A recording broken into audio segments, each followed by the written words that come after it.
Check, check, check. Hello. Happy Friday. Let me just pull up my Twitch chat here and we'll get things started. There we go. What's up, Gonzo? Shadow? McKenna? Hello. Faraz? What's going on? So yeah, welcome to the stream tonight. Tonight we're going to be checking out SKALD for the simple fact that this game seems to be a gem and I want to support it. So the stream is not sponsored. I literally just want to play it in front of you guys, even though I think it's not really a stream type game. Probably something better for me to play offline. There's a lot to learn, a lot of dialogue, etc. But this game just seems like such a gem of an RPG, and it's so old school, but of course it's a new game made in modern times. So really excited to jump into it tonight. So that's what we're going to be doing. It's probably going to be a fairly short stream, maybe an hour or two. And then I'll go about my night. And you guys too. All right. Hey, Pam. So, let's begin. And just so you guys know, I'm going to go through a few of the settings here, just so you can see. You can change, like, the font in this game. I find all the fonts kind of hard to read myself. But this is, of course, old school and retro. There's even a filter in this game where you can make the game look like you're playing on an old school TV. The CRT filter. Let me see if I can find it really fast. Okay, difficulty, we're gonna leave it on, we'll play on normal, just to kind of feel it out a little bit. Display, windowed mode, full mode, classic, console, hold on, audio, controls. I think when I hit new game, we're actually gonna get, here we go. So check this filter out. Isn't that awesome? It mimics an old school TV. Or old school computer, of course. Not TV, because people weren't playing old school RPGs on TVs back in the 90s. But pretty cool, right? So anyways, I chose this font right here.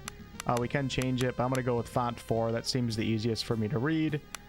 We can change the color of it and also the background. I'll just leave it on classic for the classic look. All right. This game also came out, I believe, yesterday or the day before on Steam and GOG. I don't remember the price tag. I know it's pretty cheap, maybe $14.99 if I'm remembering correctly. But yeah, it seems like it's a gem of a game, so let's check it out. Welcome to character creation. Start by picking a difficulty for your playthrough. So we're going to go with, so we have narrative, easy, normal, and hard. We'll go with normal to kind of feel it out a little bit here. Normal mode is the game's intended difficulty setting. There is only very limited artificial smoothing of certain dice rolls. Alright, now we get to choose our class. Oh, I think I have to select this. Select a class for your character. Classes define a character's role in the party by adding certain exclusive abilities. We have Arms Master,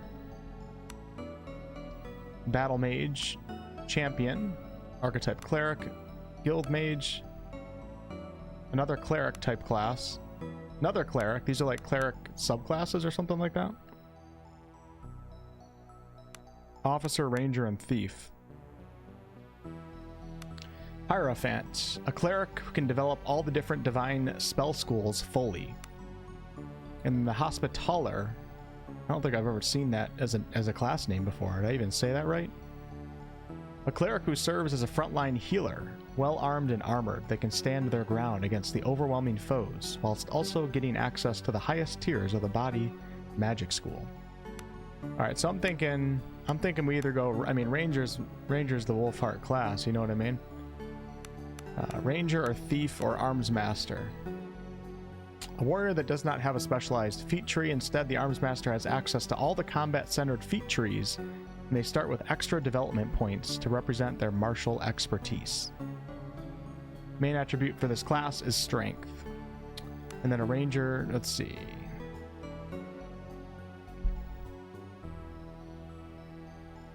Ranger is a warrior specializing in ranged combat and with access to limited nature magic. That sounds pretty cool.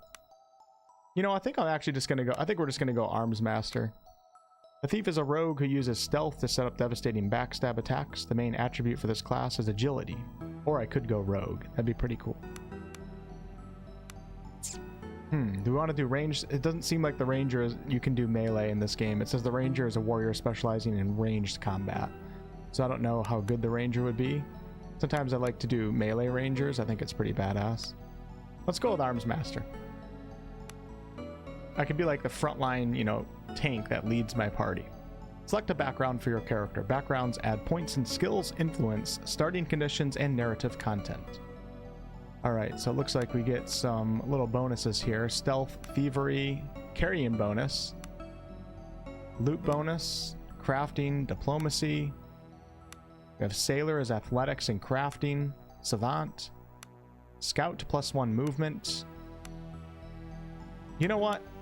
Let's go. I'm going ranger. Let's go. How do I abort this? Wait, what? How do I go back? Well, let me go back to class. All right, let's abort. We're gonna go normal difficulty. We're gonna go ranger. You know, I just have to. And then we're gonna go ranger. And then for the background, we'll go scout and get that +1 movement. You're remarkably fleet of foot. We also have sellsword, street rat, thug, wildling, +1 to stealth and survival. We'll just go scout. Keep it simple. All right, primary attributes and skills. Distribute points to your primary attributes and skills. These go a long way towards defining your character mechanically. All right, so agility, measure of hand-eye coordination, nimbleness, and dexterity. Fortitude describes how tough and resilient a character is. Intellect is mental acuity, recall, and analytical skill. Presence, ability to read and react to the surrounding environment and people. And then strength, the measure of a character's brawn and physical power. Alright, so it looks like we're going to be focusing on agility at least a little bit here, because that is range to hit and dodge. And I have 5 points to spend here, so let's go. And you can see when I click on agility, it also ups several other categories too, like my skills here below. When I click 1 on agility, my stealth and my thievery also went up. So let's do agility again. Stealth and thievery went up, but also crit chance is going up, range to hit is going up, and my dodge is going up. So let's do 3 points into agility. Let's see what this affects. Survival and vitality. Maybe I should put 1 point into fortitude to make me a little bit tankier. And then presence is awareness, diplomacy, healing, and willpower. And that affects... Attunement. No, let's do another point into it. Let's do 5 and 2. Yeah. Oh, you can only do 4. We're gonna go 4 and 3 here. And then for skills, I wonder if I should work off of what I already have a boost in here. Athletics are used to jump, climb, swim, or sprint. Awareness is the ability to notice small details and hidden things. Maybe I should have put some points into... Nah, you know what? Let's lean into what I have right now. Survival is used to forage for food, navigate difficult overland terrain, and also determine a character's general knowledge of nature. Put 1 point into survival, another point into stealth. You know what? 2 points into stealth. Thievery is used to pick locks and pockets as well as steal from shops. We'll do another one of those. Yeah. Yeah. Healing is used in the camp to increase the rate of wound recovery, and we'll do 1 into healing, because I think I'm going to have some nature healing spells. Okay, how we looking? Hey, Shannon. Glad you made the stream. What's up, Thomas? Twitch chat. Hello, Zern. Holy Jack. What's going on? Yeah, I don't know why presence is highlighted in green. Is that trying to tell me that I should be doing that as a ranger? Let's think for a second. You know what? I'm going to try something. So right now, presence is highlighted in green. Let's abort. I'll be able to do this quick. Let's go new game. And then we'll do normal again. And I'm going to select the arms master. We'll do arms master. Sure. We'll do arms master sailor. Oh, interesting. Why is it highlighting presence for the ranger? You think it would be agility or your ranged chance to hit, right?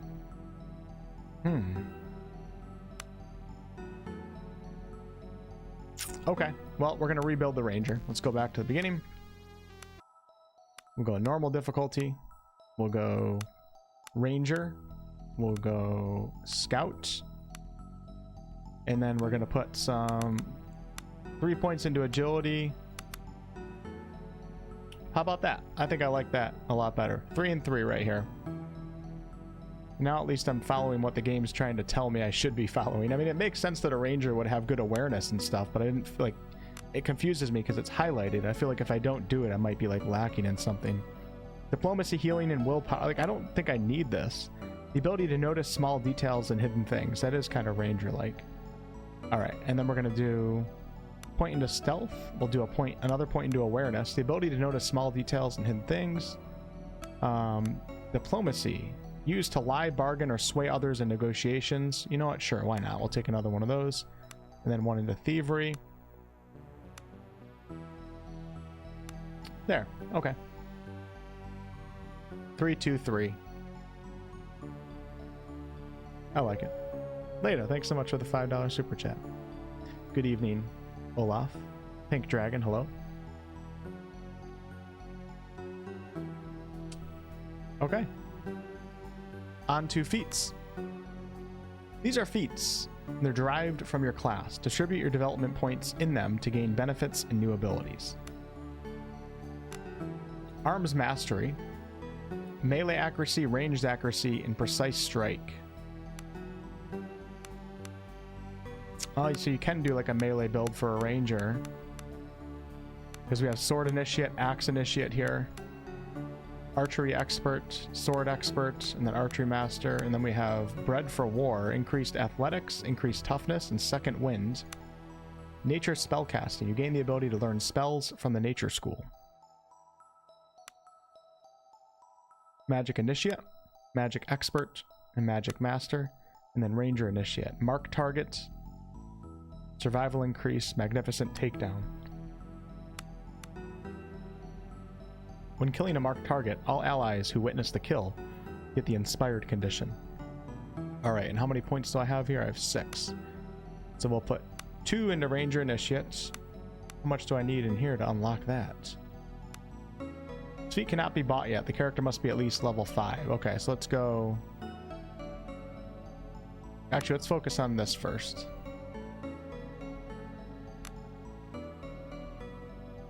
Okay, and then we're going to go Archery Initiates. Yep, we'll put 1, 2, 3 for bow accuracy, bow damage, and rapid shot. Maybe I should do 4. Don't have any ranks to distribute. Okay. And then we'll do...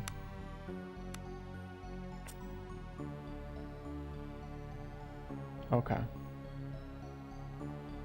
I think we're looking pretty good. Yeah. And we got appearance. Finalize your character by editing their appearance. All right. Portraits.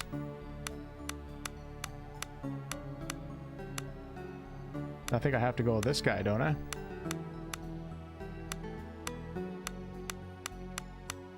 I love portrait systems in games. It always just feels so nostalgic. We'll go with this guy. And then hairstyle. Look at the little guy right here. Like you can't even see it.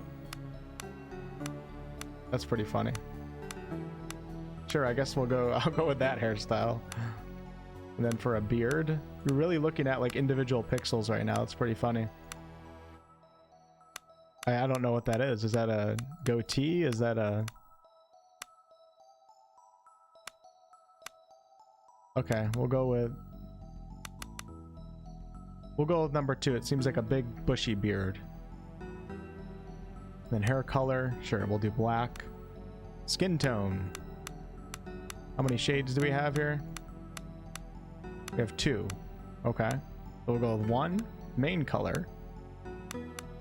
We're gonna want to do the ranger theme, right? Maybe black and green. I like that. Secondary color, green. Oh, we only have 2 colors here. Nope, that's good. Yeah, there we go. What do you guys think? Does he look pretty good? Hey, Slicer, Voldemort, what's going on? Hugo? Mighty Mark, hello. Alright, well, let's jump right into it. It doesn't seem like I have the option to go into my volume settings at the moment on this screen.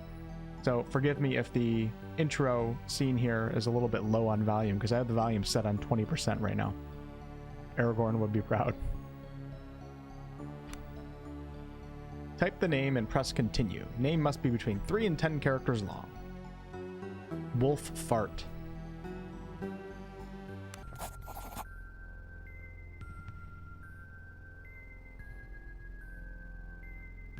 On the wine-dark, raging seas of the Outer Isles, a lone caravel struggles against the winds and waves towards the accursed island of Idra. The moan of creaking timbers, the tang of preserved fish, your eyes slowly adjust to the darkness of the ship's dimly lit hold. Suddenly, something strikes the hull and the ship rocks violently. Your heart begins to pound and a feeling of unease grows in your stomach. So we have 3 options here. We're going to rouse ourselves from deep meditation. You get to your feet and become aware of agitated voices shouting up on the deck. Something is not right. You should make your way to the top and get a bearing on the situation. Alright, I know you can WSD, but you can also point and click in this game. We're going to probably do both, actually. We're going to go through the whole tutorial here, hopefully. Mousing over an interactable object will make a yellow outline appear. Left mouse click to interact with the object, right mouse click to examine it. Okay. Holding down Shift will highlight all the interactable objects in view. Some objects are hidden and won't be highlighted until they are spotted. Okay. Oops, I just pressed my wrong button, but here we go. We have our character sheets, we have our attributes, our inventory.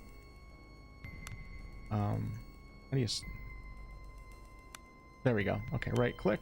That's gold right there. And then I have my shirt, Traveler's Garb. And we have our feats, our spells, which I don't currently have, and abilities right now. I have Mark Target, and then a bunch of passive bonuses.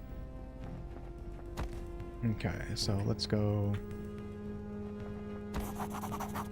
A desk with a maritime navigation map. The map is labeled the Outer Isles, and a course is drawn towards an island named Idra. That's my bed. Oops, didn't mean to do that. Okay, we have a dagger. Accuracy 0, damage 1 to 2, crit 2.4. Sure, we'll take it. And a light club.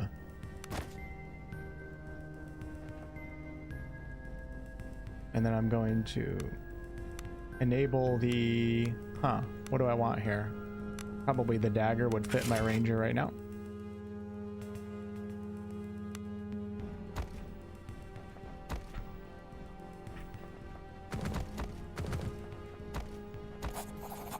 To your surprise, you realize that this door has been locked from the outside. It doesn't budge. Perhaps you could slip the lock with a thin blade or use something to smash it. Use dagger.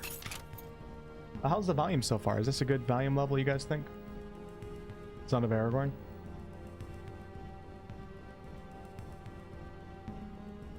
Guess we'll find out here shortly, right, Brass? You slip the dagger through a gap in the door and lift the bar that was locking you in. The door begins to creak open. As the door swings open, you can now clearly make out cries from the deck above. You should make haste. You stop dead as you narrowly avoid stepping in a rust-red puddle. The stench of blood fills your nostrils, and as you look around in the dim light of the hold, you realize someone or something fought for their life here. The same moment, the thought hits you. A hiss sounds from the shadows. You squint towards the shadows as a hunched, feral-looking form slowly slinks forwards.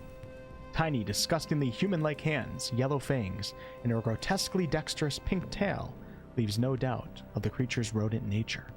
Uh-oh, we're fighting a rat first?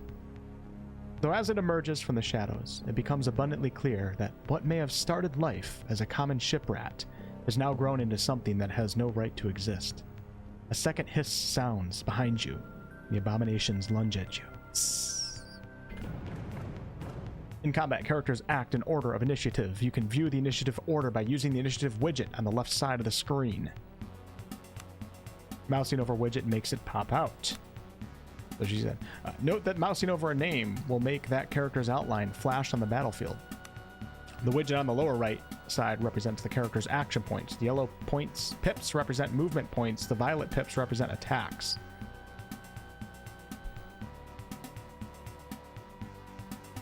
All right, so this is our movement points, and that's our action.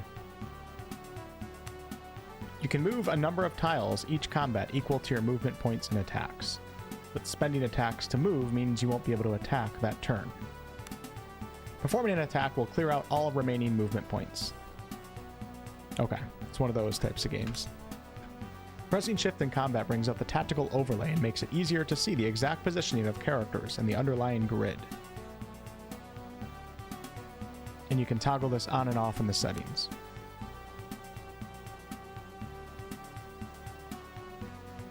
All right, so we have a position round here. I'm a ranger, but I don't have a bow, but I think I will use this choke point to my advantage, and we will back up a little bit so I can only fight one at a time. We'll start right there. Okay, form attack with 1. Sure, we'll do 1. Or I can just click, I'm not sure. Nice. 2 piercing damage. No, I missed. Okay, you can see my HP up here. Critical hit. Let's go, baby. I wish those prompts would stay up a little bit longer. Damn, dude. Just destroyed that stupid rat. Rat tail. Rats are so... Okay. Used in potion of cure disease, so we'll loot that.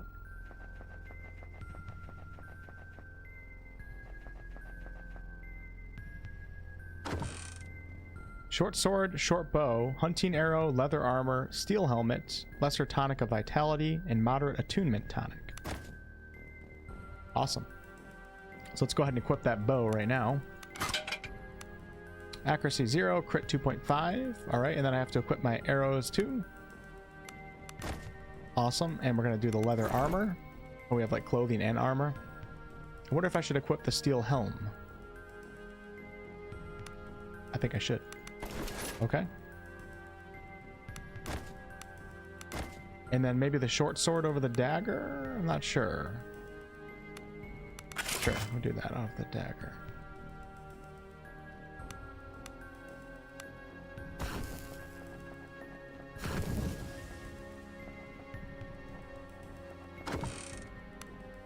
Potatoes. Used in baked potato, farmer's omelet, fish stew, fried steak, mashed potatoes, roasted eel, salted fish, and vegetable soup.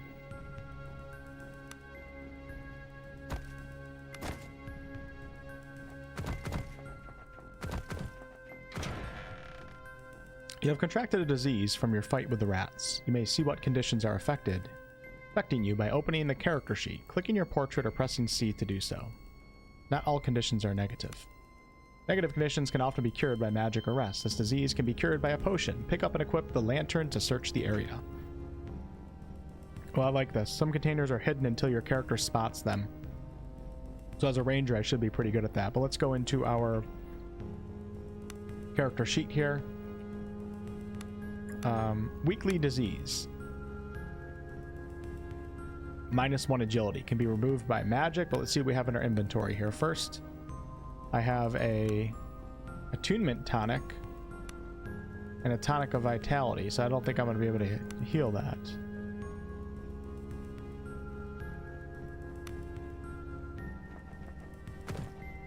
Picked up lantern. Okay, let's equip lantern. Whoa! Cheat commands. Oh, look at that. You got the light moving with the character right now. That's awesome. Salt. Potion of cure disease. Here we go. So we're gonna loot, go into inventory, and we're gonna drink that bad boy.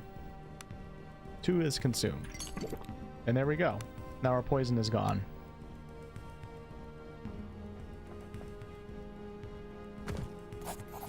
You emerge onto the ship's lower deck. As your eyes adjust to the darkness, you become aware of a hulking figure standing in the shadows.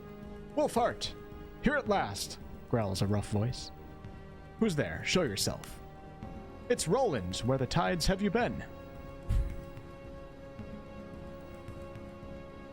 "Below decks, Roland. Planning our landing. Why?" "The island is in sight, but the damn Guilders refuse to land. They want to turn back." "Did they say why?" "Only superstitious bilge. They claim they saw something in the water. Either way, our boys are about to show them some very real steel."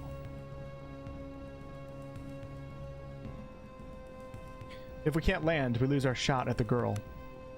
And no one gets paid. Listen here. I know our boy is better than most. We've hired them to We've hired them to go to Hydra and kill. If we don't pay them, things will go bad quickly. But the sailors are bloody terrified. They claim something is hunting us. Well, let's go, for all the good it will do. Wait, there are a few sailors up ahead, ratted as a pair of rabbits. Is there a way past them? There are 2 doors ahead. Take the left, and we should be able to sneak past them without any trouble. Anything else I should know? Let's just get off this bloody boat. Motioning for you to take the lead, Roland falls in behind you. From above, agitated shouts can be heard. Now I have 2 people in my party. Alright, you've added a character to the party. Press Q or the character portraits to swap the party leader. The current leader's attributes are used for tests outside of combat, such as for awareness or stealth. Familiarize yourself with the attributes and abilities of your party members and have the right character take the lead depending on the circumstances. Cool, I like these mechanics. Hey GM Dragon, Mitch, what's going on, man? Serious nostalgia, I know, right? And those of you guys that weren't here in the beginning, there's a setting in this game called the CRT filter, and it basically makes the screen look like you're playing on like a PC from the 90s. Like there's a little bit of a curve to it. It's really cool. When a new member joins your party, they level up to your current level. Because of this, you'll now see a level up icon on your new party member's portrait. This icon will show up whenever a character is ready to level up. Double click the character portrait to begin leveling up, alright? So we're leveling up Zephyr's lower deck. Oh wait, no, that's where I'm at right now. We're leveling up Roland, Arms Master. Hey, it's a good thing I played as a ranger. Alright, so for him, we're going to want to take, let's see, Arms Mastery, and then we also have Bread for War. Let's put, I have 11 points to distribute here. Let's do 1, and then let's see what we got here. We got Archery Initiate, Axe Initiate, Club Initiate, Shield, Sword, and then Two-Handed. Is there a Sword and Shield? I do Shield. I think I want this guy to be my tank. Let's see what he has in his inventory right now. Reset. We're gonna, no, how do I, hold on, wait. Can I exit the screen before spending your development points and saving? Well, I want to know what he's carrying on him. I guess I can maybe just all right, let's go with,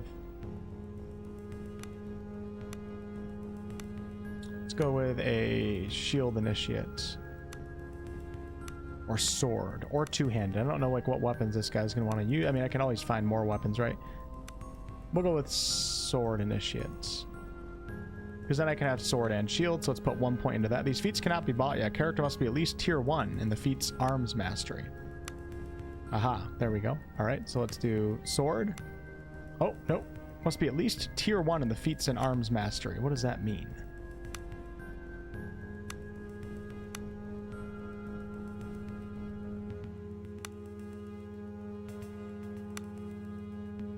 Melee accuracy, ranged accuracy, precise strike.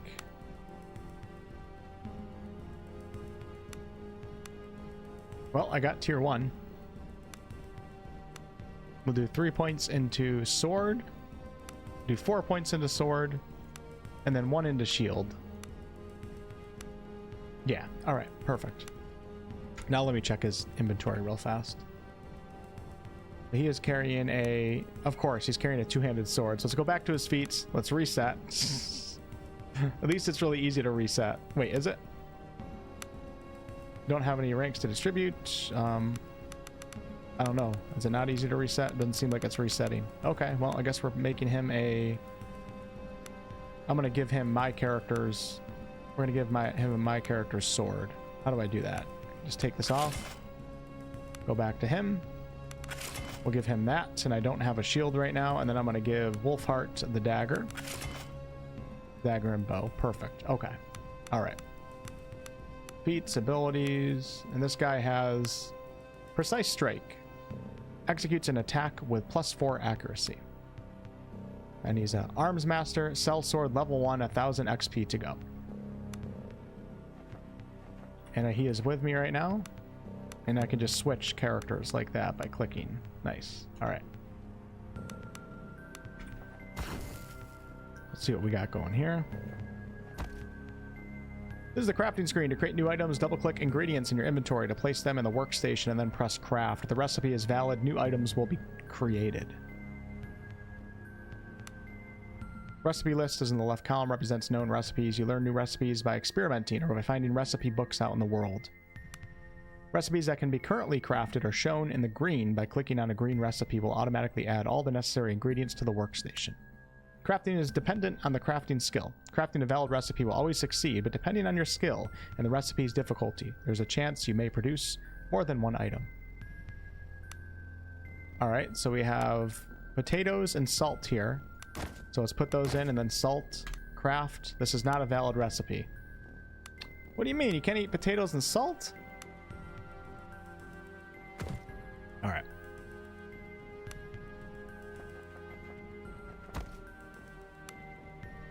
Got some food right here.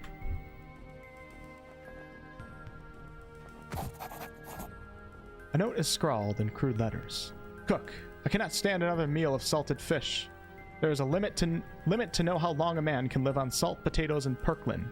Take head or get a dagger in the eye, you cheap bastard. So there must be some perklin around here. Then I can probably cook something. Ooh, thieves' tools. Awesome.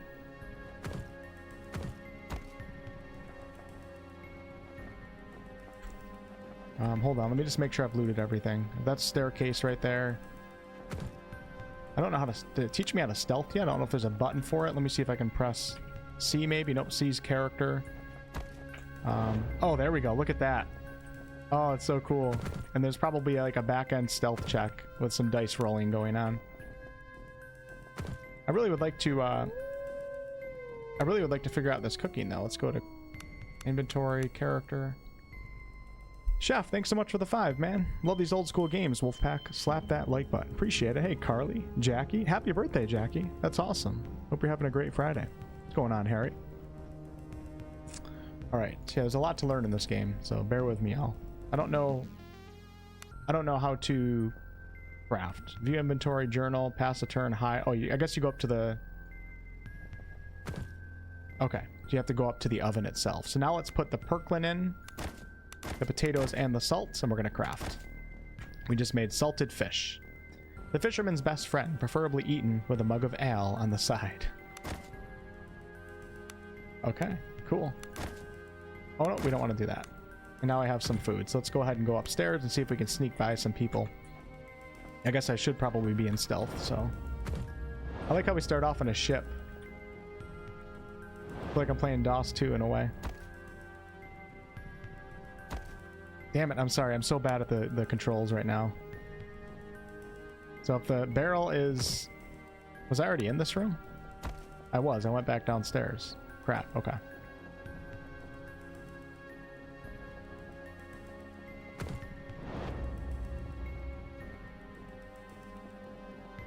So go through the left door. Press the hide button to go into stealth mode. The action buttons also map to the numerical buttons. Oh, okay. While in stealth mode, the stealth indicator becomes visible. A yellow indicator means you're in danger of being spotted. While your indicator is yellow, it will not count down to 0. When it reaches... It will count down to 0. When it reaches 0, you're spotted and will become visible. Moving in lit areas and being close to other characters will make the counter go down very fast. Stick to the shadows and avoid other... I love the mechanics in this game. Your ability to stay hidden is dictated by your stealth skill. Increase this skill to stay hidden for longer. Wearing armor makes it harder to stay hidden. If the indicator turns green, it means you are no longer in danger of being spotted. Spending time in the green area will refill your stealth meter. Alright, I should probably make sure my lantern is off, right? If I'm messing around with stealth. And I don't have a lantern. Oh, there's the lantern. So let's take that off, or can I... Hold on. A small lantern, press T to equip. Let's unequip. There we go. And then exit. Now we're back in stealth. Let's see if we can sneak around a little bit right here. We have 2 people right here. 52. Uh-oh. Uh-oh. Look at the stealth meter right now. I'm at 8%. I don't know what to do. Oh, crap. Apparently I'm not good at stealth. I'm not sure, Sage, if it's on Linux or not. The sailors stare at you. wide-eyed and terrified. Dead Emperors, it's coming for us, it whispers to me. One of them draws a weapon with shaking hands. Alright, we can do diplomacy versus 10 here and say, calm yourself, you're guild sailors. Let's try that, let's try a skill check. 4 plus 2d6, difficulty 10. Wolfheart must roll a 6 or above on a 2d6 to succeed on this diplomacy skill check. Hey, TARDIS. Success. The men stop dead in their tracks, seemingly shocked back from their momentary lapse of sanity by your words. The pair blinks towards you in a moment of indecision, and the stumbles up, and then I think it is. Or, hold on, am I reading that wrong? Indecision and the stump. Yeah, I think then stumbles up. The pair blinks towards you in a moment of indecision, and then stumbles up to the main deck in the tumult that seems to be taking place there. Free food, baby.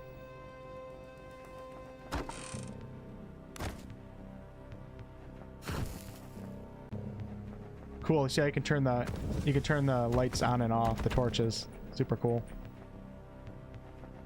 Make sure I don't miss anything here. That's a bed right there. I think we're good.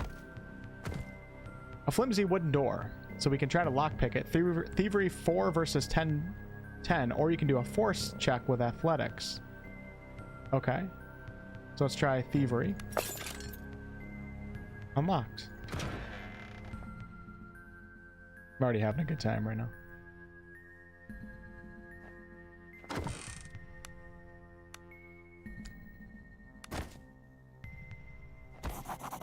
You recognize the corpse of one of the crewmates, a young man of barely 16 years called Sullum. The youth has been mauled to death by what you assume are the grotesquely altered rats you encountered just minutes ago. The corpse is still warm. Alright, we got a vitality potion, electric resistance, fire immunity, and strength. Okay, let's head on up, I guess.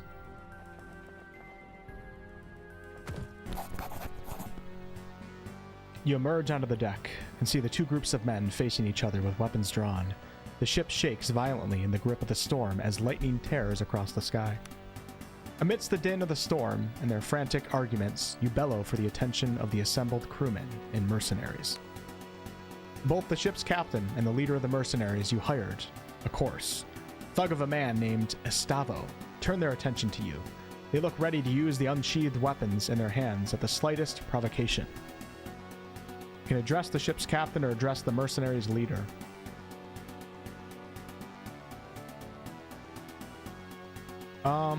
Okay, let's talk to the ship's captain. No, talk to the mercenary leader. The mercenary leader, Estavo, flicks his dark eyes to you, but keeps his blade fixed on the desperate captain. There's a reason he's known as Fireblood to his men. Estavo, you'll get your money, but let me handle this. A cruel smile twitches into life on Estavo's wind-weathered face. There's only one rich, noble girl, but we can always find more sailors. The ship's captain bristles at these words. Captain, why have we not dropped anchor? Something dire stalks these shores we cannot approach without risking the ire of that horror. A jittery mutter of agreement rises from the sailors, causing Estavo's eyes to darken even further. What horror have you seen? Naught but glimpses. My men have seen the shadow of something deep in water stalking us. Nothing natural moves like that. Estavo glares murderously at the captain.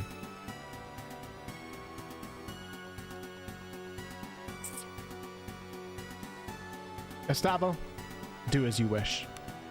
Estavo's grin begins to show teeth as he hears your words. The color drains from the captain's face. There's a moment's silence, and then a crash and a shudder as something strikes the ship's hull. In the confusion, a mercenary's throwing dagger flies, lodging in a sailor's throat. Uh-oh. Guess we didn't avoid combat on this one. Alright, we're fighting the crew. Combat tutorial. Moving at least 2 tiles in a straight line before performing an attack allows characters with a melee weapon to perform a charge attack. Okay. Charge attacks significantly increase your likelihood to hit. Charge attacks and a bonus to your hit chance depending on how far you manage to move before attacking. The teal pips over the characters indicate how much momentum is built up by the charge. The more momentum, the bigger the charge bonus. A successful charge will give the following text painting, the bonus that was added to the character's to hit roll. The character can be flanked if opponents occupy the tile above and below it, or to the left and right of it. It is much easier to hit a flanked character. A rogue will automatically backstab flanked targets to deal massive amounts of damage. Here, the main character is moved to the right of the mercenary. Okay. And then Roland moves to the left of the mercenary, who is now flanked. Note the red double arrow icon that indicates a character is flanked.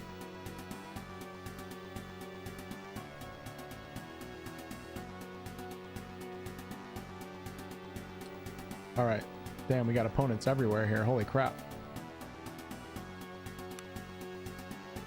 Let's, I'm gonna put him in front. We're gonna take Wolf. I'm gonna take care of this guy, but from a distance. Begin combat. Oh no! Holy crap, I have half HP right now.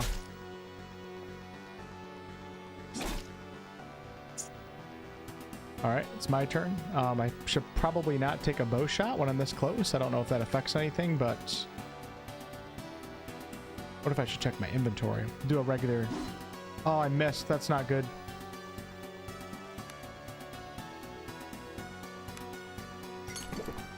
Oh no, I took a potion with the wrong character. We're off to a great start here, aren't we? Wolfheart's already dead. I already died. Shit, man. Alright, Roland's got a decent amount of HP, so let's do combat maneuvers, consumables. He can pass turn and defend. Open the current character's inventory. Hold action until end of turn. View combat log. Okay. We'll just do a regular attack. 10 piercing damage. Nice. Roland's got pretty good HP. Come on, Roland. Survive, baby. See ya. Oh, there's a mage over there. Holy crap. I think I'm wiping. I think I'm wiping. There's a TPK. All right. Let's see, a tonic.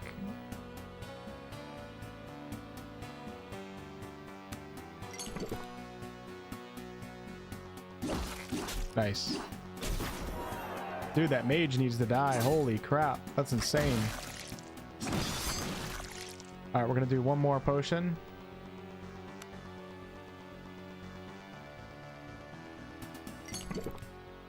Hopefully this guy dies. Now we got to watch out for this guy.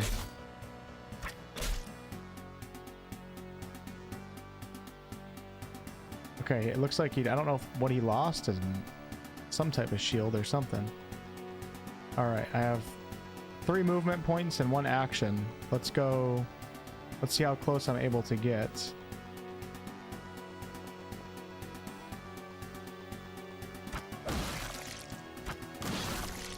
Nice. Hopefully Wolfheart stands up now. Gained 196 XP. A fine dagger. A club and then some gold. Alright, Wolfheart's back up. Injured torso. Negative condition. Minus fortitude and strength. Lasts until next rest. Damn. You rest your sword arm and survey the carnage. Then suddenly a loud crash as something collides violently with the hull. Surviving mercenaries and crewmen alike fight to keep their footing as the ship lurches. Suddenly a huge monstrous tentacles burst from the water around the ship. For a split second before the terror sets in, you wonder what Estavo must be thinking as the monstrosities loom over him. After reaching their full height, the tentacles curve inwards and smash into the ship. Some pierce straight through the deck, others snap mass like they were matchsticks. You stand frozen in place. Through a haze of splintered wood and panicked screams, you notice Roland. He throws himself out of the way of a tentacle but begins to fall overboard as the ship lurches once more. We can go to Roland's aid or leave Roland to his fate. What do you guys think? I think I'll let you guys decide this one. I gotta make sure that I updated to the crap. I gotta check this after this fight. I'm gonna save and make sure that I updated to the release version of the game, because I did get access to this game last week. Leave Roland? Oh man, we got 2 people saying 2. Nick wants us to leave Roland. Oh wow, wow, we have a tie in the chat right now. Be kind and rewind. All right, we're gonna leave it up to the D20. All right, 1 through 10, save Roland. 11 through 20, let Roland go. All right, roll the 4. You dash towards the ship's fractured rail, dodging holes in the deck and wounded men beseeching you for help. Roland hangs by one arm from the side of the ship. Try to grab him. You lunge for Roland's arm, but he loses his grip, and your fingers close only around thin air. You missed him by an inch. He falls wordlessly downwards. Hey, Oliver. Damn, dude. You watch as he is swallowed by the raging sea. The ship is listing fatally, and you see the great tentacles high above you, poised for the coup de grace. As you jump, you hear a terrible rendering of wood giving into flesh. The impact of the water winds you, the waves pummel you down. The currents beseech you to go deeper, even deeper.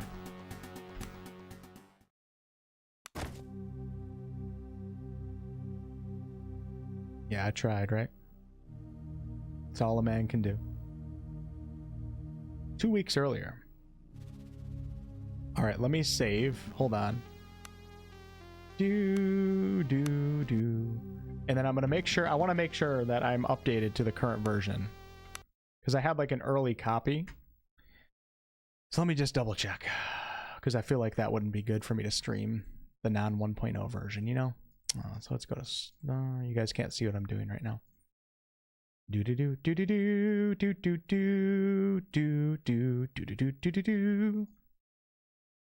Let me go to betas. We're gonna opt out of that. I have an update. Okay, so we are now updating the game. It's gonna take like 2 seconds. It's already almost done. But yeah, I wasn't on the fully updated version right there, so sorry about that. But starting the game back up. Here we go. It's a good thing I thought of that. I don't think it's going to change much in the beginning of the game. Hey, Fate, what's up?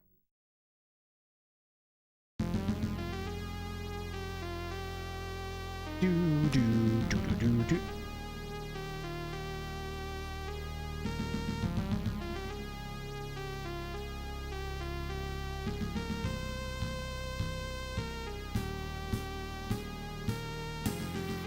Shit. That's not my save. I'm telling you right now. See, it doesn't even work.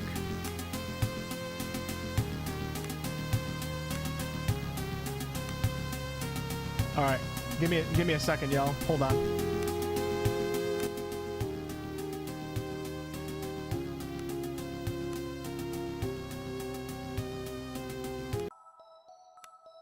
We're gonna do a speed run. It's gonna be super fast, trust me, I think.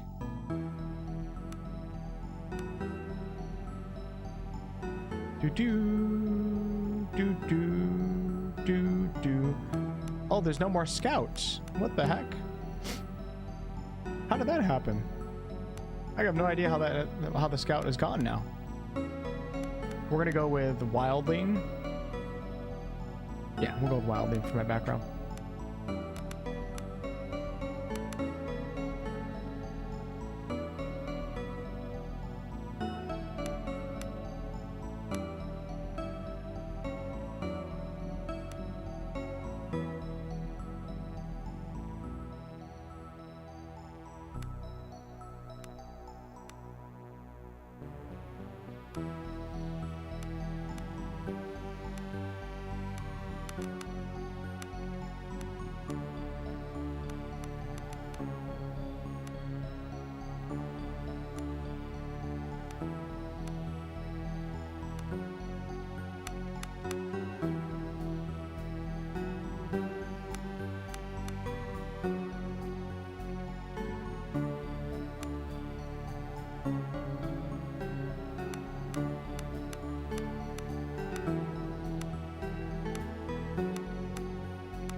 Damn, 3 shots for the rat.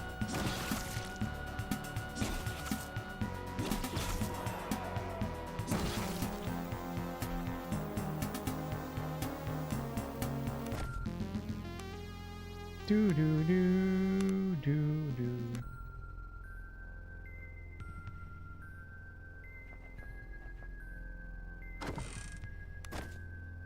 It's gonna speed run this, guys, to get back to where I left off, which isn't that far away. I think we're still looking pretty good. This is nice though, because I can spec Roland into a two-handed warrior. You know? Do do do do.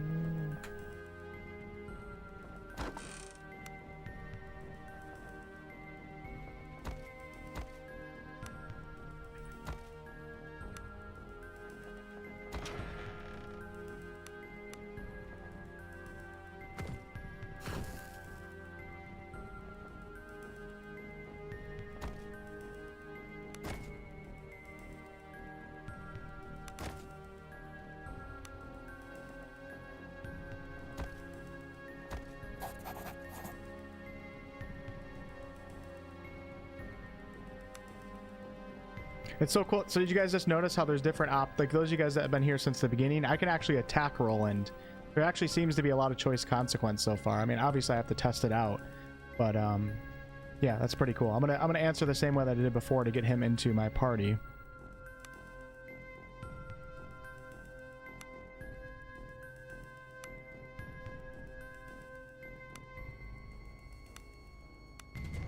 All right, Roland has joined our party. Maybe this time I'll actually save him. Actually, when I get to the upper deck, we can try dialogue a little bit differently to see what it changes up there. All right, so we got Roland in the group now. He's got the two-handed sword, I believe. I wonder if there's any RNG behind that. We got the stove right here. We're gonna skip the cooking tutorial. Pick up this. This is actually kind of nice to go through the tutorial again, not gonna lie. Like at least this section. Kind of get a feel for it. See if I can cook again. Go to oven. Nope, I don't have salt, but let's try these two. Huh, where's the salt around here? Did I miss that before?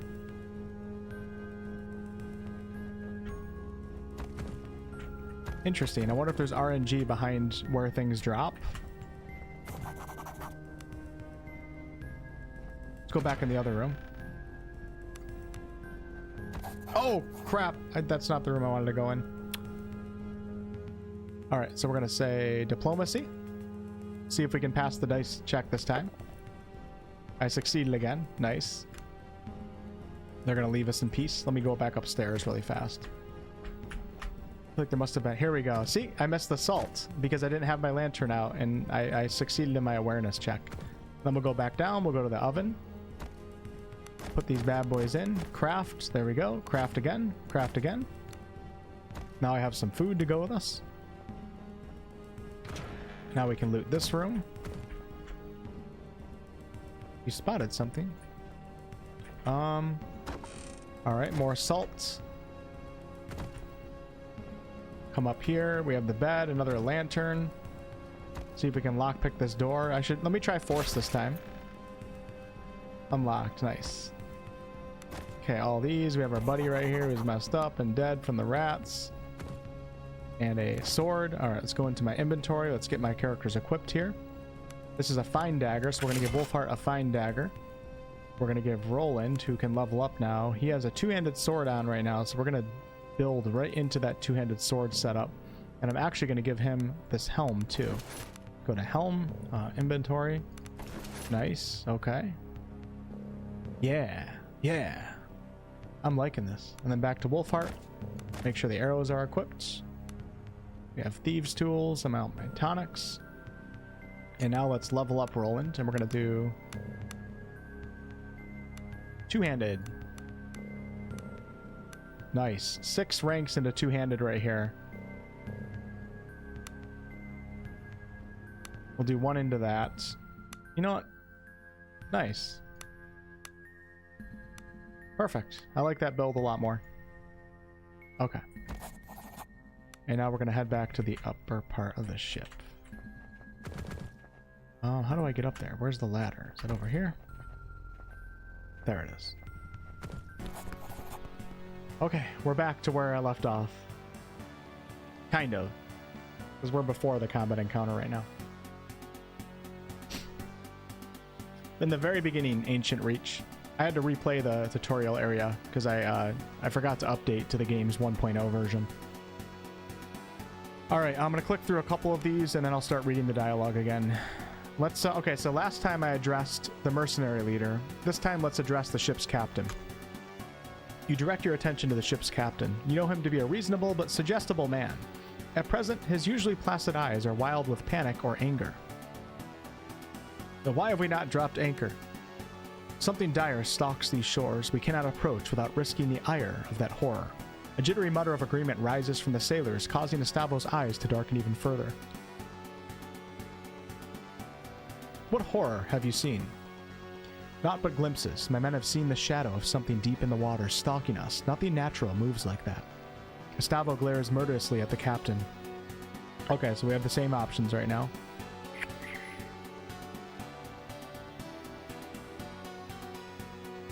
Let's say number 2. Foolish superstition. Take us in now. Something changes in the captain's expression. He stands tall. I will not order my ship and my men to certain doom. We shall not get any closer to the coast while I have command. We have an attack option, a stand down option, or diplomacy.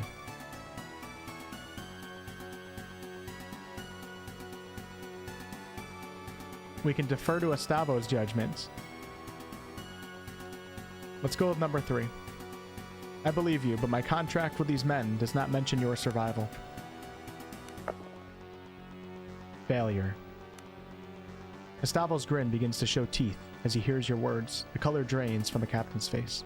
There's a moment's silence, then a crash and a shudder as something strikes the ship's hull. In the confusion, a mercenary's throwing dagger flies, lodging in the sailor's throat. Okay, let's see if I can keep Wolfheart alive this time. So let's take Wolfheart and we're going to move him.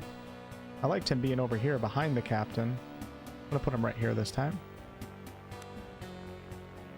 I feel like I got to kill that mage though. I'm a little bit worried about the mage last time. The mage was doing massive damage.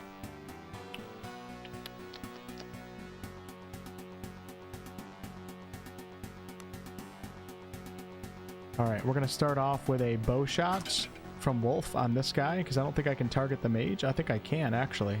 But this guy's going to get close to me, so we're going to let's take him out. Nice. 4 piercing damage. Look at my green cape. I love it.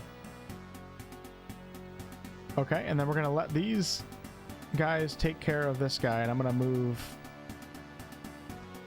Ah, never mind. We'll just help out.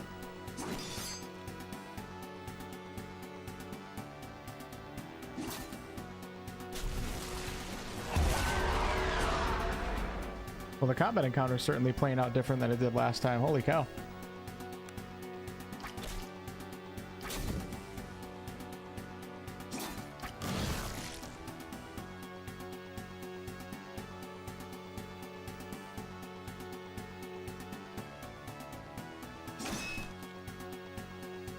I got the backstab flanking bonus right there. Uh-oh. Wolfheart's about to die. Let's go into my inventory. Drink one of these bad boys. I have 2 guys. Nope, 1 guy on me. And then we'll switch to the dagger. Oh, I missed. That's not good. Just letting the mage live, apparently.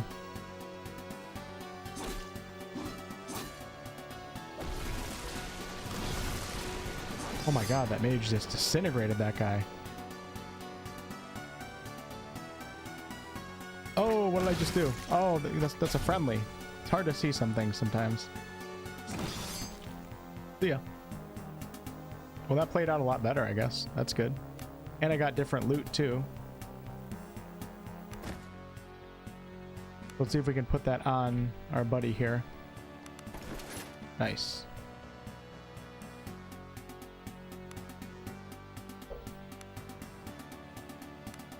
Studded leather armor is 4 soak damage, encumbrance 1, and it gives you a comparison too, so that's nice. So that's a little bit of an upgrade right there. I only have 1 arrow left. That's going to be a problem. You rest your sword arm and survey the carnage, then suddenly a loud crash as something collides violently with the hull. Surviving mercenaries and crewmen alike fight to keep their footing as the ship lurches. Suddenly, huge monstrous tentacles burst from the water around the ship. For a split second before the terror sets in, you wonder what Estavo must be thinking as the monstrosities loom over him. Alright, so last time we tried saving him, and we failed. So let's see what we can do this time. Let's go to his aid again. You dash towards the ship's fractured rail, dodging holes in the deck and wounded men beseeching you for help. Roland hangs by one arm from the side of the ship. I guess I failed again. I'm not sure if that's even like a skill check. It seems like it might just be part of the narrative. He falls wordlessly downwards. You watch as he is swallowed by the raging sea. The ship is listing fatally, and you see the great tentacles high above you, poised for the coup de grace. As you jump, you hear the terrible rendering of wood giving into flesh. The impact of the water winds you. The waves pummel you down. The currents beseech you to go deeper, even deeper. All right, we have returned to where I initially was.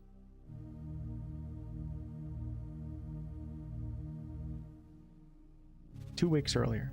Just so you guys know, this game came out on 2 days ago on Steam and also GOG. And so far I'm having a good time. I think it's really cheap too, so we definitely want to support developers like this. Really cool mechanics. Some really old school mechanics, and I like it a lot so far.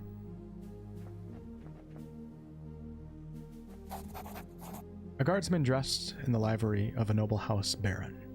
The guard scowls somewhat at you. Armsmaster Lyra awaits you at the main entrance. You best talk to her if you've not already done so.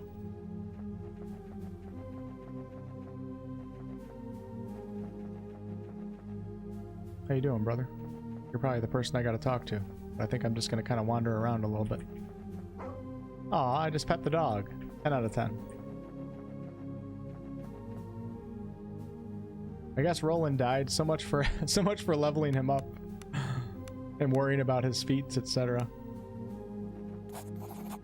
An aging armored man in the livery of House Baron stands and scowls at you. Eyes like coal peer out from a craggy-faced fringe top and bottom with wild white hair. Let's return his challenging stare. The older man crosses his massive arms, steps forward, and leans towards you. So, young sellsword, come looking for a scrap, have you? Though his voice is full of gravel, there's now a glint in his eyes, as though the old coals have begun to warm up. Gideon, you old fool! A single bark of laughter emanates from the dense beard as he embraces you in a crushing bear hug. Gideon may be older and grayer, but from the force of his hug, you don't reckon you'd have any more chance of beating him now than you did as a 12-year-old. Ah, go easy, you old boar. Gideon steps back and allows you to breathe again before grabbing you by the shoulders. We heard of your father's passing. Truly he sits with the golden dead now. Tell me, how did he die? Drunk and reeking of his own piss. The man's eyelids droop, near fully closed. It was a cruel fate that befell your father, and yours crueler still. For what it's worth, I'll bear memory of him as the good honest man he was before. Gideon is quiet for a moment, then offers a sad smile. We'll raise a cup to his name together, you and I, soon as you're done with the master. Gideon, why am I here? Master Cato will chew your ear plenty when you see him, Wolfheart. Lyra, the new master at arms, awaits you by the main entrance. She'll escort you and don't ask her not to. If you think I had a temper. The joke fails to hide the note of anxiety in the grizzled houseguard's voice. Alright, let's try another diplomacy check. It's going to be pretty tough, though. It's a 15. What are you hiding from me, old bear? Oh my gosh, I succeeded. We got 16. Never could pull the wool over your eyes. Truth is, many a day's been dark of late for House Baron. Perhaps it all started when you and your father left. A guilty grimace flashes across his face. Or maybe it started even earlier. Gideon pauses to blow out a long breath. I won't betray my master's confidence by saying more. Best you see him yourself. Very well. If you want to explore for old time's sake, take this lantern. Lord Baron will wait, and we don't want to get lost in that hedge maze again. The man laughs heartily and hands you a small brass lantern. Whatever may come to pass, it did this... It did this old warrior a barrel of good to see you again, boy. The old man slaps you on the shoulder in parting, almost knocking you off balance. He then seems to remember something as he leans in, conspiratorially. My damn knees are acting up again. Can't hardly sleep on account of the aches. Let me tell you, I'd take an arrow to the leg any day. If you're going over to the kitchen later for a bit of grub, a bottle of Brainy from the wine cellar would make me a happy man. But first, don't keep Lyra waiting any longer. Talk to her first, and I'll be here for later. Alright, so our main quest. I've been summoned to the estate of Lord Cato Baron, my father's old patron.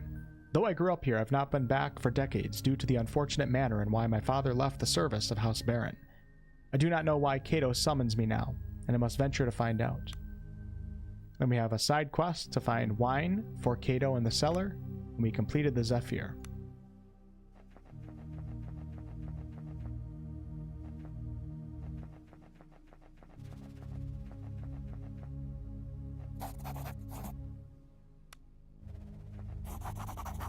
A woman stands before the main entrance to the villa. Her posture speaks of a graceful, coiled power, that of a dueling ace. No doubt she is the new master-at-arms for House Baron. As you approach, she offers a quick, neat bow, just low enough to be respectful. Greetings, Wolfheart. Master Cato welcomes you back to House Baron. The master is eager to meet with you and is ready at your leisure. However, if you wish to refresh yourself first, he suggests you He suggests you visit the kitchen for some food and then perhaps walk the grounds and gardens.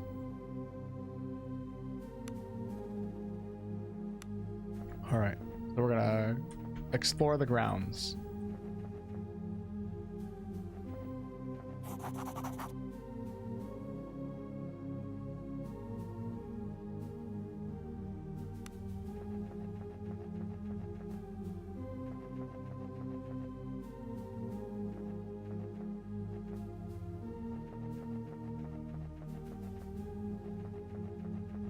Somebody said something about a maze.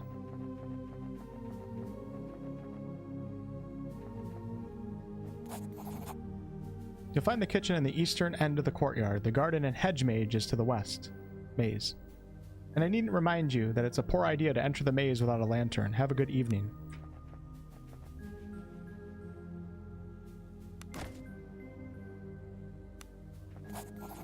You stand before the gate to the hedge maze. It stirs of old feelings of both dread and elation.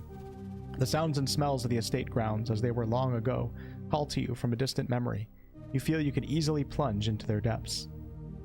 Let yourself go and remember. Which daydream is it this time? Are you valiantly defending me from rebels again? Embla throws a pine cone at you, snapping you from your reverie. She's 10 years old and you're a year her senior. Let's play hide and seek. In the maze, I'll hide. You faintly hear someone yell her name from a distance. You better run, star child. Only my mother ever calls me that, Embla says, frowning. Where did you hear it from? Before you can reply, she flings another pine cone at you and darts off into the maze. You hear a man's voice yell, Embla's name again, much closer now. Either way, she's lost to you in the winding passages of the hedge maze. Your memory tugs at you, urging you on the center of the maze.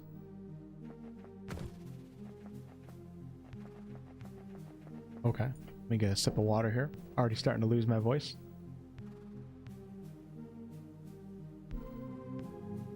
Yeah, the Wayward Realms dropped their Kickstarter today. I think it was at 277k out of 500k, which was the goal. Which is pretty cool. I hope they reach the goal because I want to see if they make anything of it. I'll probably do a video on the gameplay trailer that was released maybe sometime over the next couple days. We'll see.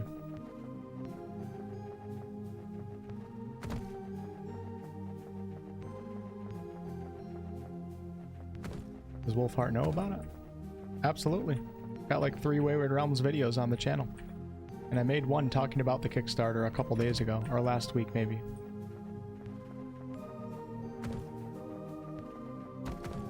But I'm not going to encourage people to put their money into a Kickstarter. I'll make people aware of it, but...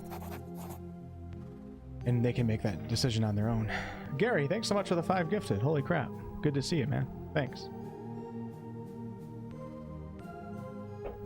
You stand at the center of the maze. It feels much less impressive that you remember. The ornamental pond was once an ocean, the rock at its heart a wind-swept island. You found me, daydreamer. You remember the tone of her voice and can almost see the impish 10-year-old girl wading through the pond. Why do you always come here? I like the water. It's so calm. Embla shoots you a mischievous look. You notice the faintest tang of ozone. She makes a slow motion hop through the water, her fingers trailing the pond's surface. Where water and skin meet, strange colors bleed and spread across the surface. Embla, you'll get in trouble. Stop it. Embla moves her fingers across the water's surface like a painter's brush. Colors spill across the pond. For a sleeping moment, you fancy that you can see cloud-topped mountains. Or was it the ramparts of an impossibly large city reaching towards the heavens? The silence is shattered, along with the beguiling images. Mistress Embla, the master requests you in the house immediately. That's my father. Something's wrong. It's Mother. She's ill again. I think I cause it with what I can do. It poisons her mind. How long until Mother isn't Mother, or until Father isn't Lord, or your father isn't Master at Arms? How long will any of it last? I don't know, Embla. No one does. Do you ever feel like everything is a lie? Like there's a veil that covers everything, but in some parts it's thin enough to see through? Embla starts as your father steps breathily into an closed garden. He's red-faced from exertion and anger. Young lady, you can't run off like this. The whole estate is looking for you. Your mother is ill and needs you now. Your father shoots you a stern glance. I'll deal with you later. Embla says nothing as your father grabs her by the arm and hauls her past you, back to the house. She doesn't meet your eyes as you pass. Finding yourself back in the present, a chill has crept into your bones. You best move on. Pretty weird. It's like a memory.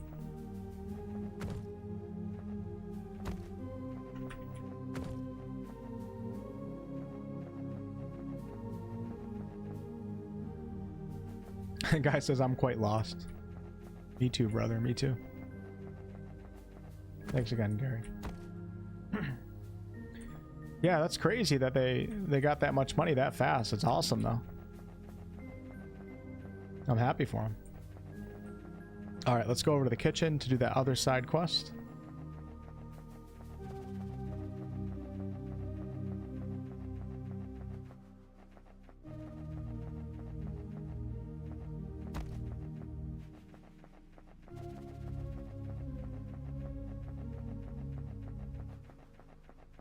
When I talked to Ted in the interview that I conducted with him, he said that their goal was early access next year. That's obviously the goal, so it'll probably be delayed beyond that, but hopefully within like the next year and a half we'll have like a playable version of the game. You enter the kitchen and a pair of scullions offer a hurried bow. It's all so much quieter, emptier, and gloomier than you remember. Of course, old Magda is no longer where she used to be, sitting by the oven, kind, red-faced, and tending a shank of lamb. You remember the matronly woman as she sat, humming to herself, pouring fat over the roasting meat. Child, come here, will you? Magda was always a beacon of kindness in a childhood where such qualities were far and few between. Magda clasps you gently with her tubby hand. Tubby hand? Is that kind of an insult? Oh crap, I forgot about the Twitch chat. Sorry, guys. Looks like you guys are having conversations on your own, though. Hey, Vorty, what's up? Have you eaten yet? Before you can answer, she produces a small bundle of treats from her apron and hands it to you. As son to the Master at Arms for the great house Baron, you did not go wanting, materially at least. Hagda looks at you with kind eyes as you pick up the bundle. He's here again, down in the cellar. He's not so good, my child.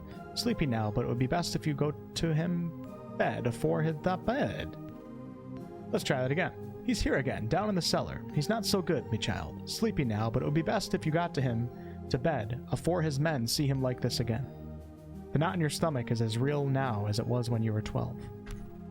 Guess we're going to get our... Okay, alright. Don't worry, he won't make a fuss. He just needs time, you know, Wolfheart. Deep wounds take a long time to heal. The sound of a man clearing his throat snaps back out of your reminiscing. May I help you, my lord? The man in a chef's outfit offers a hoarse voice.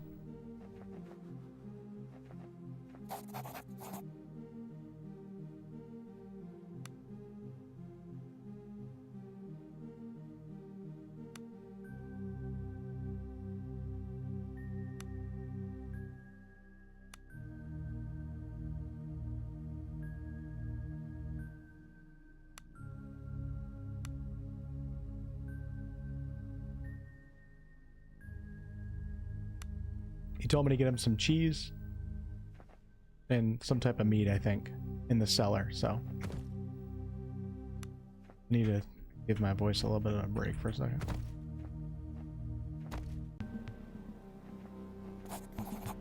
Empty bottles litter the floor of this room. You chuckle to yourself as you imagine the kitchen staff and their wine tasting sessions. No doubt much revelry has taken place here. Then a cool gust of air from the passage to the north. The wine cellar lies that way, and you can almost hear a faint sobbing. Ghosts, no doubt.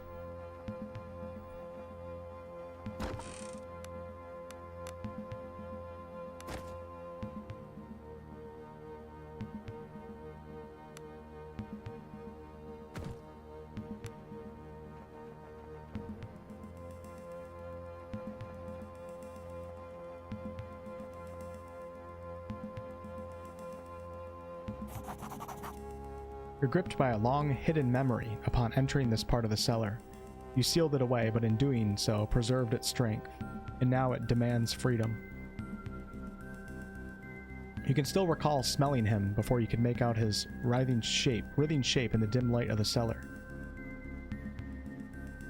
Mistress Valeria, open the door. Your father doesn't even notice you, in the throes of his intoxicated ramblings. How could they take her? Her chambers were locked from the inside. Where is she? Alright, we're going to try to shake some sense into our father. Your father jolts upright, the blood-stained whites of his eyes glaring out of the darkness. We found her, wandering the forests outside of the estate. Mistress Valeria. We're going to help him stand. Haltingly and leaning heavily on you, your father manages to stand. She was never the same. Whatever happened broke her. It was the girl, you know. The seed was planted in Valeria that night. But how could you know? You were but a babe yourself. You help lead the now sobbing man out of the cellar. Stop it, father. Lord Cato trusted me, and I failed him. But Valeria was the one to pay the price, mind broken, and that spawn of a child. Your father's voice seethed with fury. Enough. Don't talk back to me, kid, you bastard. Oh, we're a bastard. What do you know about the honor? As much as your harlot mother? Your father steps away from you, unsteady, tears streaming down his contorted face. Alright, we're gonna strike our father. Nobody talks about our mother like that. You draw a ragged breath and snap out of the memory. Your knuckles white. You're alone in the damp cellar and don't particularly feel like dwelling there. Pretty rough memories so far. You know what's funny is earlier in the game I chose my father to be a drunk. So that seems to actually be playing out now. Brandy. I have to find cheese and something else.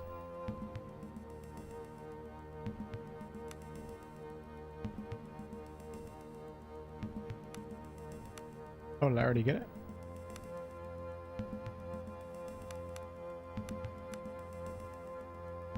And also find a bottle of brandy from the wine cellar.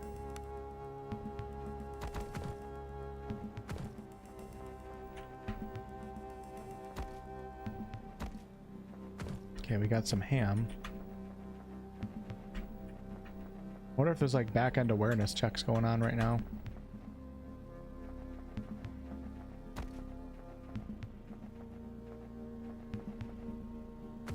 For any of you guys that are wondering, I'm using WASD, but you can also point and click too.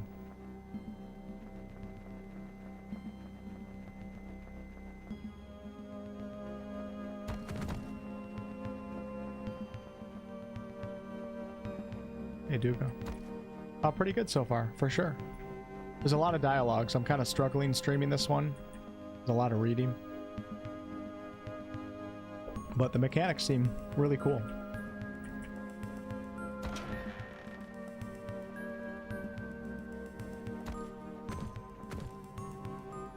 Okay. I think the only thing I don't have... No, I already picked up the brandy. Nope, I have lantern, cured ham, cheese, and then brandy. Okay, perfect. So we finished that quest. Let's head back out.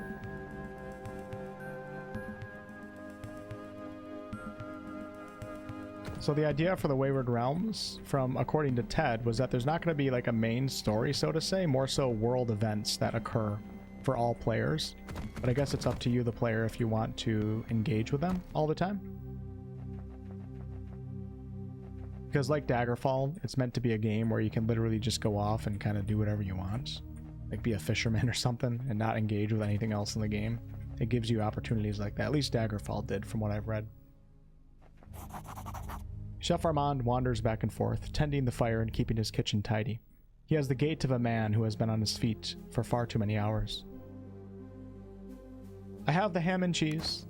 Perfect. First of all, here is some bread. Now the cauldron is quite empty and just warm enough for you to use.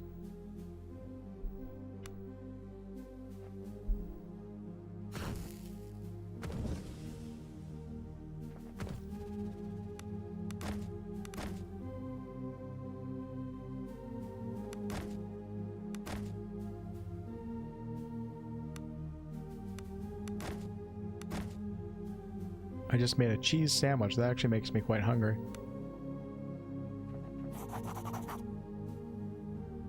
Alright, let's present the sandwich for inspection.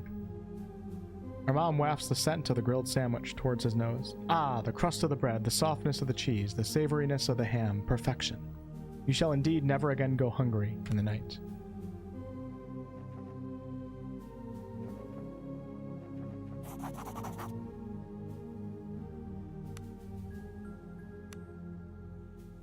I think I already picked up the brandy, yeah, so we're good. So let's go back outside now.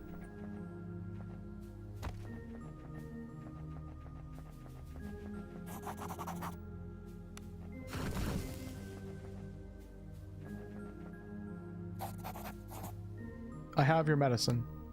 Ha! That's some fine foraging, young whelp. Before you can get in a word, Gideon snatches the bottle, uncorks it, and drinks it deeply. The old man, eyes closed in relief, lets out a deep sigh. He must be an alcoholic.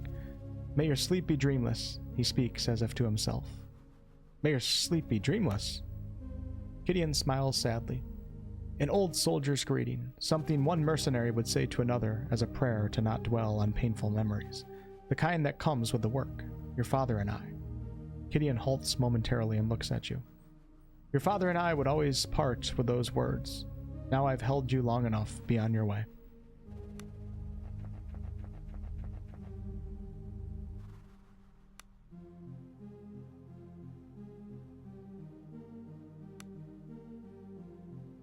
Okay, we learned a recipe. We found Embla in the maze.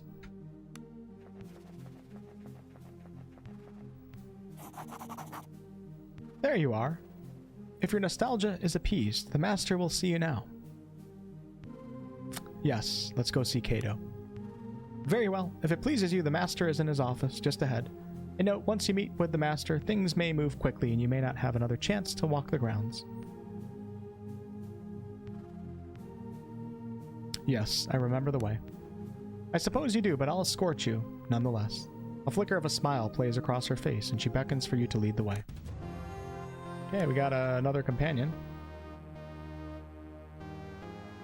Looks like she's using a rapier.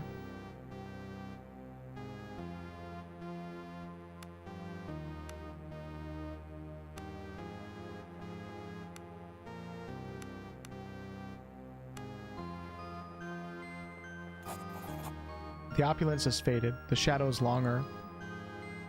Clearly much has changed since the last time you were here. Try to remember how long it's been. It's been years, perhaps decades since you were here. Not since your father was the house arms master. Not since... You must have your wits about you, and perhaps now is not the time to dwell on painful memories.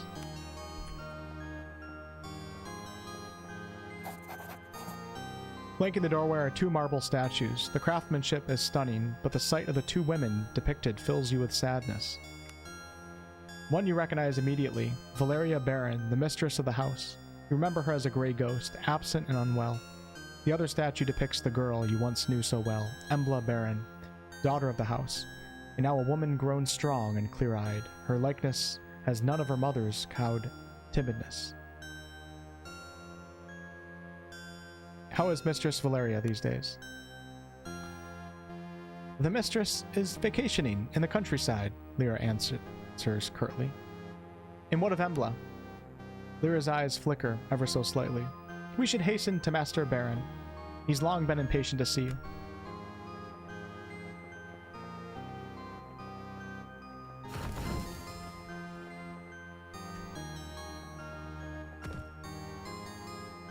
Oh, look at this. We have tomes here. Bear's Strength, Minor Lay on Hands, and Serpent's Grace. Did I just steal? Okay, hold on. Let's try Minor Lay on Hands. Requires ranks in one of the following schools: Body Magic tier or Nature Magic tier. I don't think I took a rank in Nature Magic yet, but let me just try. Nope, it won't let me learn any of those. How about her? She's just a simple warrior. Damn it, I should have put a point into Ranger. Initiate.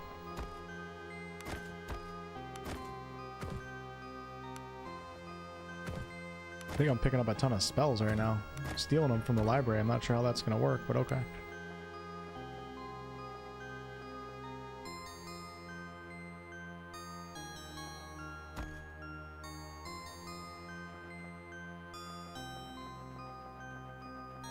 The dialogue is real for sure. The writing seems like it's pretty good so far though. Hold on, let's go check down here.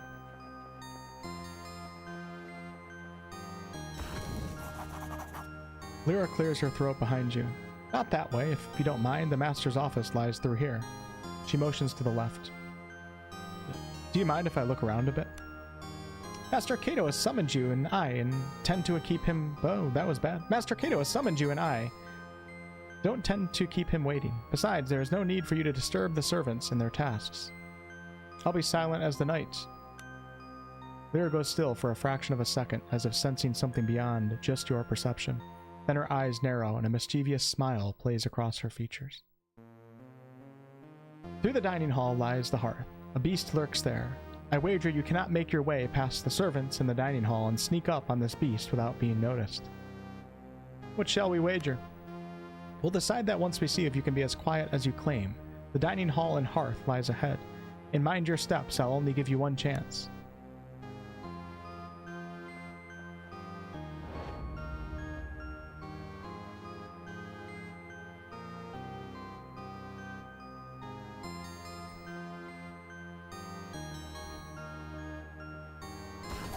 Damn it! I am really bad at stealth. I tried turning off the brazier.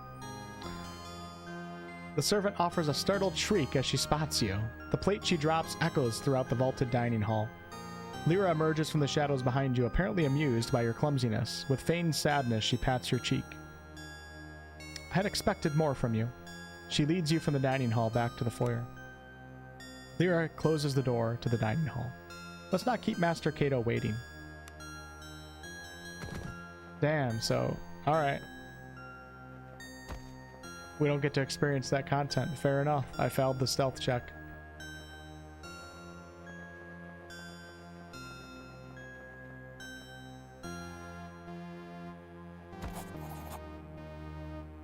Cato Baron sits tall in a tasteful but modest reception room. He looks less imposing than you remember, and with a few more crow's feet. Nonetheless, he's lost none of his composure of air, of casual authority. You take a seat across a formidable desk from him. This study, like the rest of the villa, is half-lit, giving a morose cast to its opulence. The older man's face creases into a tired but genuine smile, which momentarily lifts some of the room's oppressive mood. It's a merry to see you again. Your own man in your prime, Cato says, before a frown consumes his smile. It's just a shame our reunion is overshadowed by the fates of those we love, but perhaps together we can improve our collective circumstances. Why have you summoned me, Cato? Embla is missing. Cato's voice quivers momentarily, betraying his stoic features. Now I beg of you, Wolfheart, help me find my daughter. Help her return home where she belongs. Why me? Is it not obvious? You've clearly grown to inherit your father's resourcefulness, and besides, Embla has trusted you since before either of you could speak. What's happened to her? She left without notice a week ago. From the scant clues we had, we believe she boarded a ship bound for one of the outer isles, Hydra. She went of her own free will. At the time, I thought little of it. Cato begins to glow. Since then, however, there have been reports, grave ones. No one and no word has left Hydra in days. I wonder if it's Idra or Hydra. Rumor has it even the Imperial augurs are in the dark. I know not how this touches the fate of my daughter, but she must be returned to me, one way or another. Any idea why she left? Sometimes she's been building in... Something has been building in her for years. An aptitude of sorts, but I suspect you already knew. In any case, it's grown much stronger lately and drives her in ways I cannot understand. I suspect she is looking for answers. And what am I to do?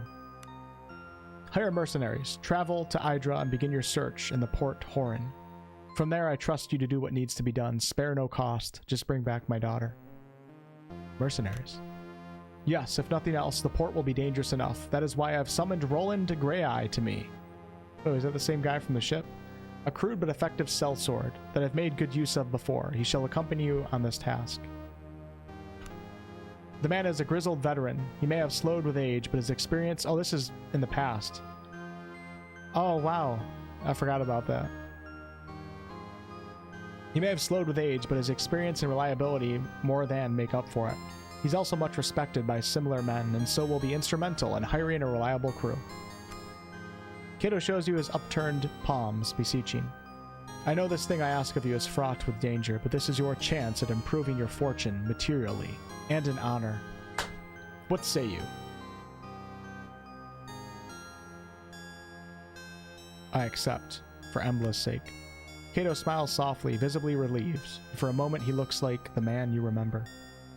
Have you any final questions or matters to discuss? Time is, as I'm sure your apprentice or appreciate, of the essence. Let's just get on with it. Cato stands with poorly concealed effort. And Wolfheart, return her to me. There's no other outcome of this affair. Alright, we're going to remain silent and leave.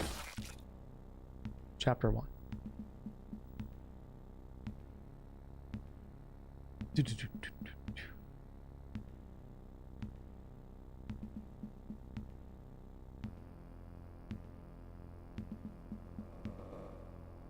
Oh, sorry about that. I just nailed my microphone. Good night, drawing.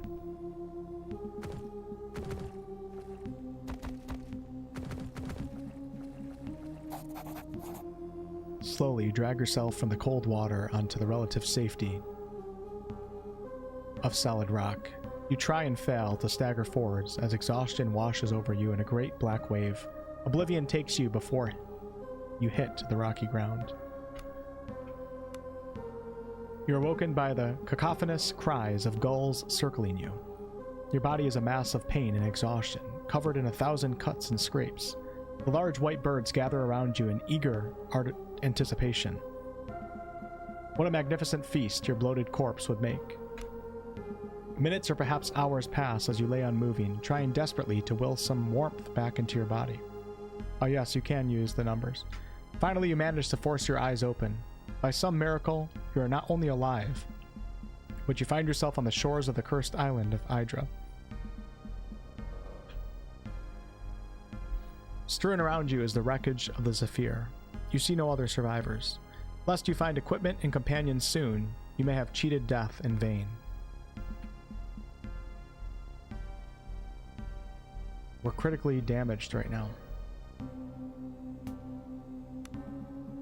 The green bar under your character's portrait represents your vitality score. Vitality is a buffer to your wounds, and as long as you have vitality left, you won't take serious wound damage. Vitality is easily lost and easily regained. The second purple bar represents your wounds. Losing wounds is much more serious than losing vitality. Reaching 0 wounds means your character falls unconscious. I like it. Whenever you take wound damage, you gain an injury condition as indicated by the icon on the portrait. Injuries confer serious penalties to your character. It can only be removed by resting. Making camp and resting is the surest way to restore an injured character. Note that resting is not possible in every location. You can also rest at inns.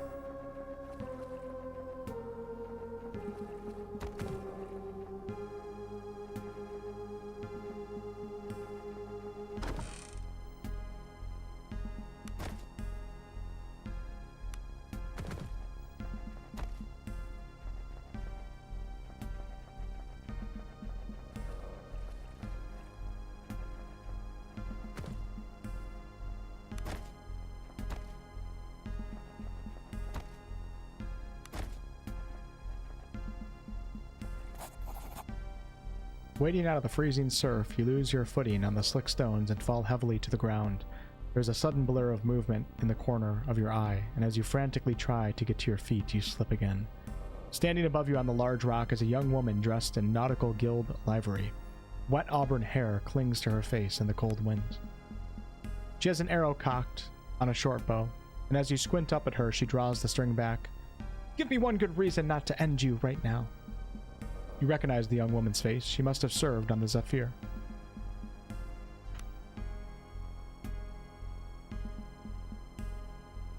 The girl scoffs at you. You're just like the rest of them. Step on any neck so long as it gets you a leg up. That it? 12 I was when they sold me to the Nautical Guild. Did you know I'm listed with their records as an asset? A bleeding commodity to use and trade away as they will. How many nights have I spent dreaming of that bloody ship sinking so I could get away? But now that it's happened... You were a slave? Shut your bleeding mouth before I put an arrow through your neck. She draws the string back even further, and for a long moment you think she's going to let loose. Instead, she sighs deeply and lowers her bow. One way or another, you did buy me my freedom, and I'd be a cursed woman for putting you down as thanks, even if I'm stuck here on this bloody island for now. I'll tell you what, help me get away from here and I'll consider us even. You can start by telling me your name. Katiana's my name. The crew calls me Kat, or rather they did, I suppose. Listen, you have to get up. We need to get off this beach before you freeze, or worse. Worse. There's something wrong about this place. Can't you feel it? Like a taste in your mouth. And there are beasts. Huge sea creatures I ain't never seen afore. Afore? I saw them dragging the dead crewmen into a cave west of here. At least I hope they were dead. What do you suggest? We need supplies and shelter first. There might be salvage to be had among the wreckage on the beach. I also think I spotted the chimney of a house just north of the cliffs.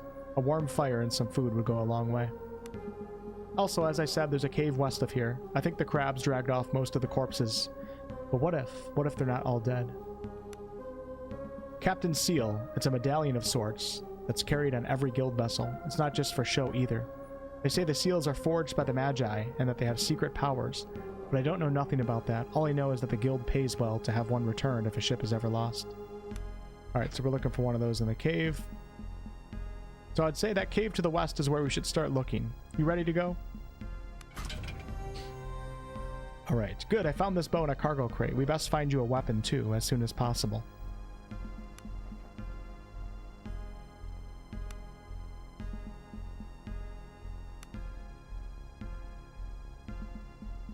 Thought she just gave me taking her bow.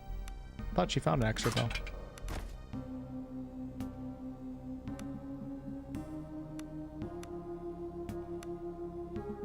Looks like she's a... Oh no, she's a rogue. Nice. Thievery Initiate. Let's go ahead and give her 2 ranks into Thievery.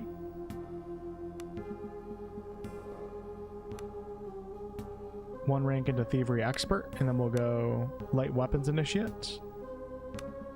Or Tradecraft. Backstabs. Increase backstab damage.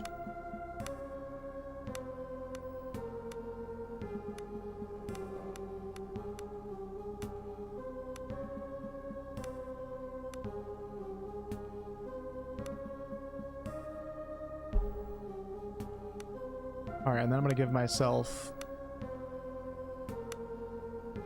Ranger Initiate, so we get Hunter's Mark. Oh, nice. And bow damage, too. And then next time I level up, I'll take Nature's Spellcasting.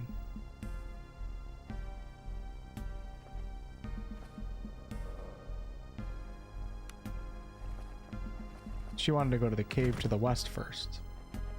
And I'm heading east right now.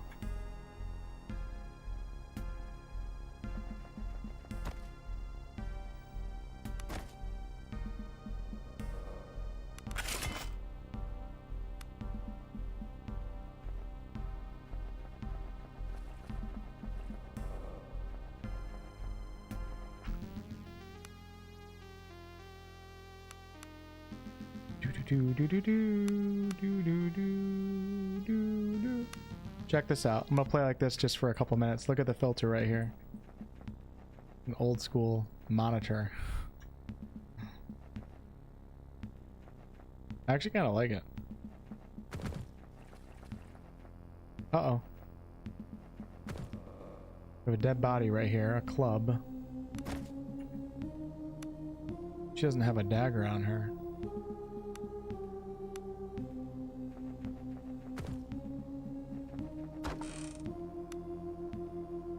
Rations.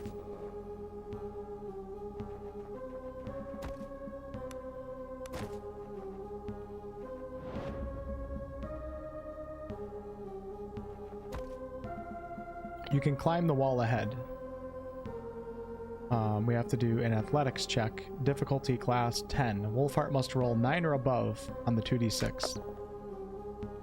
Failure. Damn. Oh, I took damage. Wow, I actually attempted the climb. That's pretty cool. I like little skill checks like that. I wonder if I can do it with her. Nope. Oh, yes, I can. Success. Was that the cave that I was just in? I'm not entirely sure, actually.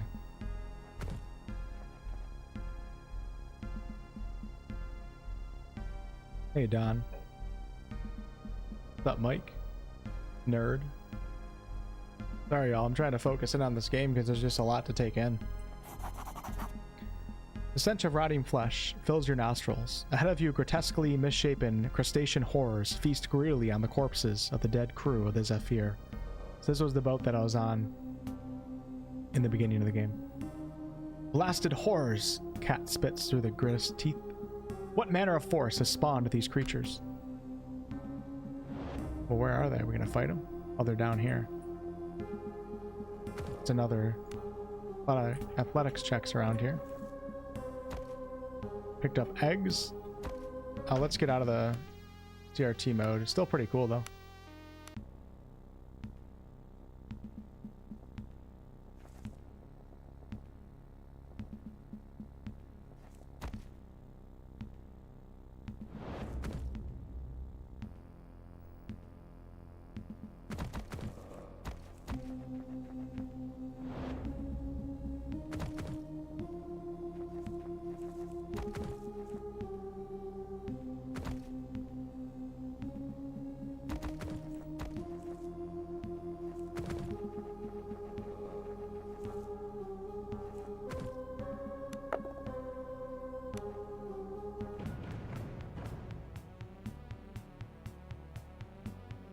Damn.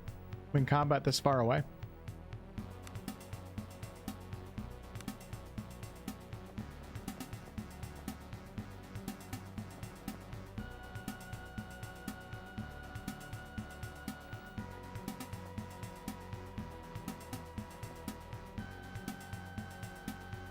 I wonder if I can catch them at a little choke point right here. I think I'm probably going to be okay.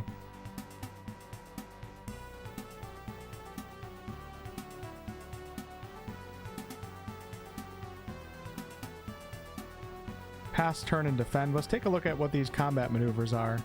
Oh, okay. So this is how I use like Hunter's Mark for my hunter. Awesome.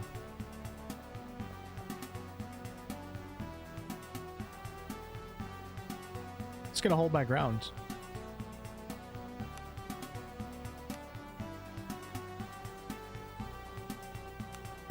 We'll pass, turn, and defend.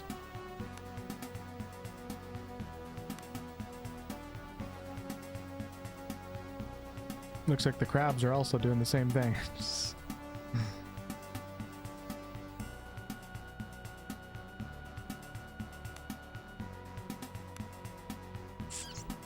I think I gotta get aggressive. Let's move up. Switch to my bow. Only have one arrow shot right now, unfortunately. 10 piercing damage. That was incredible. I think I one shot. Oh no, the crab's still alive. Barely though. Now it's dead. Now we can start moving up. Let's see what we have for combat maneuvers here. Okay, I don't have any maneuvers for her because I haven't invested into any. But we'll just move up. And then we'll move up with Wolf. I'm in the water right now.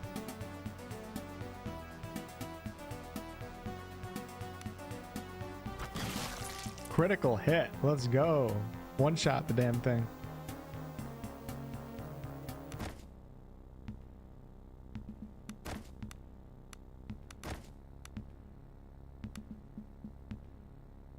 Making sure I didn't pick up any armor or anything like that.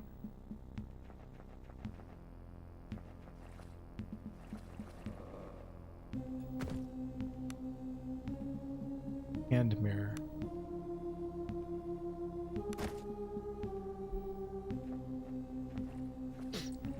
Can I bump up the resolution on my stream? That would be something on your end, GM Dragon. 99% of the time, resolution problems are on the viewer's end. Must be like a glitch in your internet at the moment or something.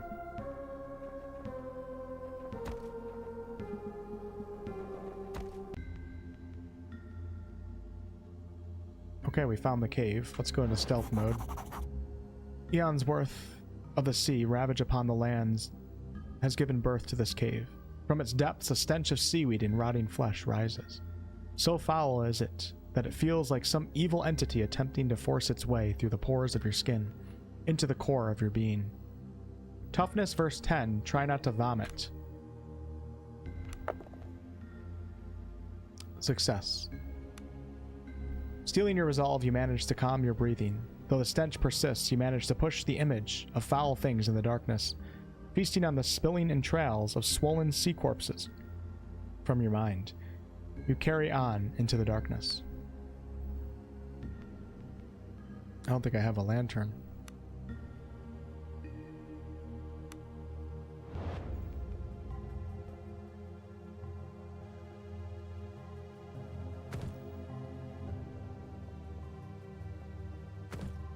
That's all I got out of this cave. Nope, here we go.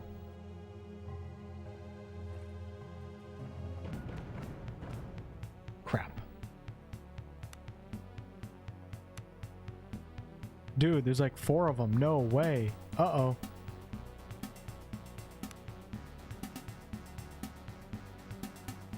I'm also low on HP too, kinda. Crap. And I started off with a miss too. That's not good. Let's do Hunter's Mark.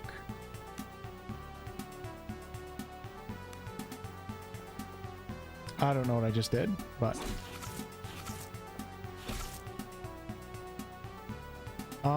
we're gonna drink a potion. That of which I don't have. Never mind, we're not gonna drink a potion.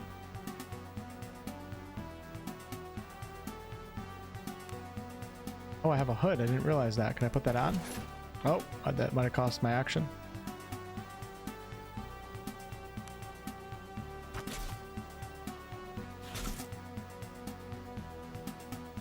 I might be in big trouble here. Big trouble. Yep, I think you guys are gonna watch me wipe.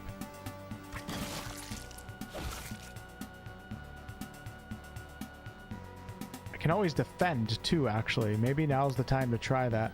Oh, I don't have to go into my inventory every time I want to take a health potion. I can just click on consumables down here. All right, let's go ahead and hold action. No, let's try pass turn and defend. Maybe I can survive. Nope, that didn't help. I should have just swung.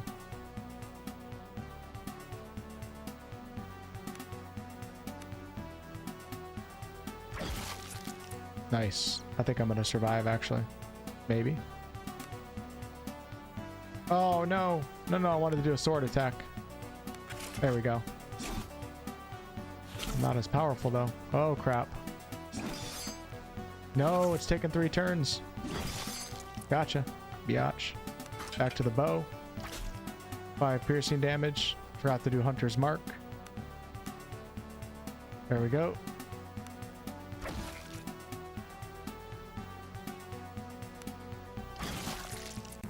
The little guy was like stuck or something. Nice.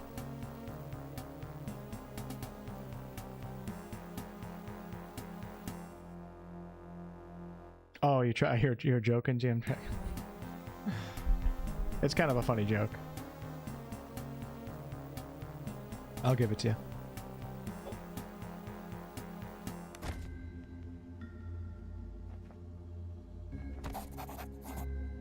Old and ruined shipping crates litter this part of the cave. Only smugglers would use a place like this to store their goods. Perhaps there are other similar caches to be found in the outer isles, the outer worlds.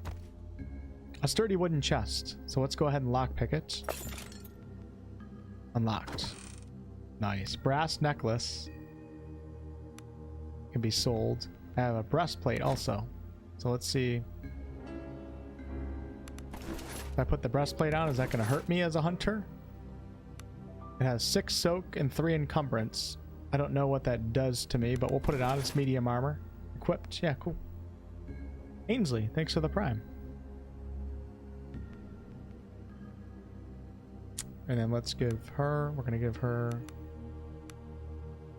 she's got the club. We'll put the necklace on, why not?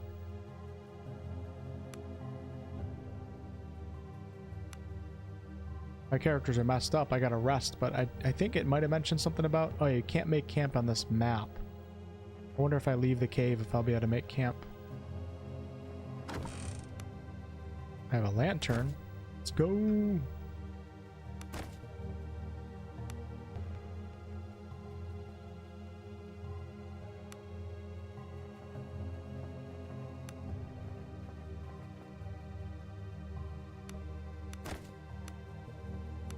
I also leveled up again. Let's go to feats. Every step forward is worth celebrating. So this time let's take a couple spells. You know what? Not yet. I'm not doing spells yet.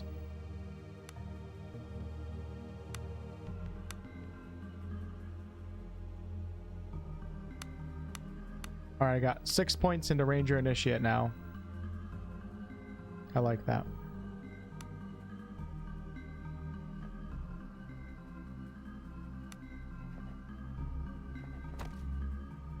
Picked up rope. I wonder if you use that in any skill checks. Okay, I think that's all that's in this cave.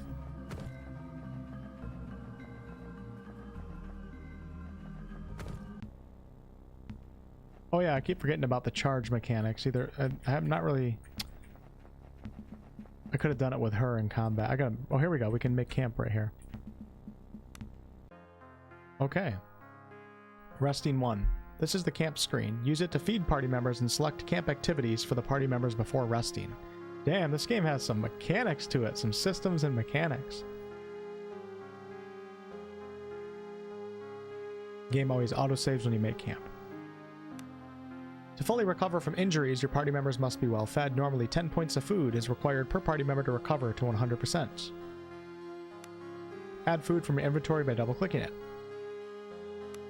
You also need to select camped activities for your party members. These provide bonuses based on your character's skills. Forage, train, and fletch. Alright, so I guess I only have train right now for the activity. Activity train. The character attempts to instruct the party using their lore skill. Success gives a small XP reward. And I have to roll a successful 2d6 plus 1 lore versus a 10 difficulty class. Okay. Oh, okay, then you just switch. Alright, I see here. So we'll do Wolfheart on train for a little XP. Oh, never mind. We want Wolfheart on forage because I get a +6 from my survival skill. This is really cool. And then Cat will leave on. So Fletch, as this character, has a chance to create a small number of hunting arrows depending on their crafting skill. Alright, we're going to have her do that, and I'm going to forage.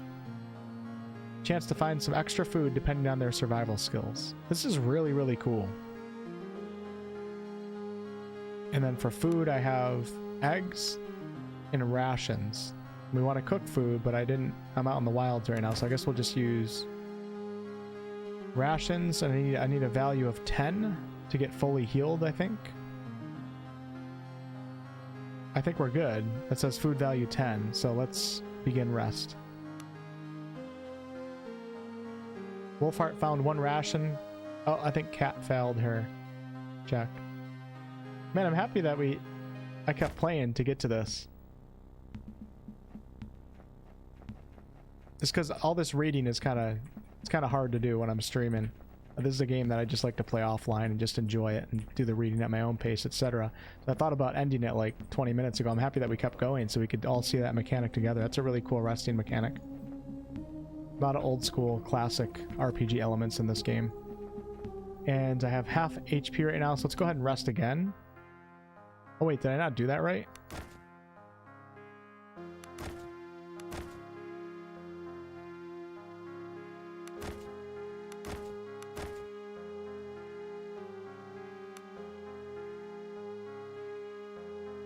Oh, it's because I found a ration when I was resting last time. The party has rested 8 hours and recovered partially. So I still don't have full HP. Now it's nighttime. They have a day and night cycle. Put everything in there. Let's have cat entertain. Character tries to lift their comrades' spirits by using their diplomacy skill.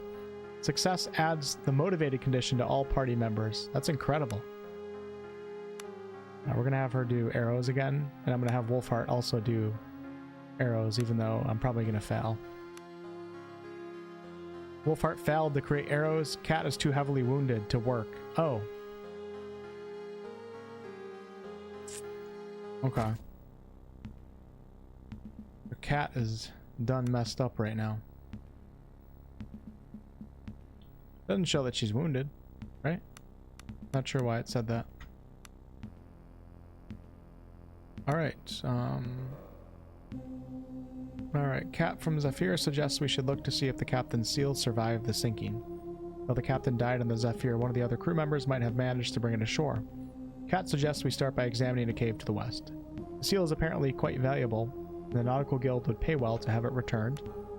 My father's old patron, Lord Cato Baron, has tasked me to rescue his daughter from the island of Hydra. She was last seen in the city of Horin, and I must search for clues as to her fate. Did I not find the medallion in there?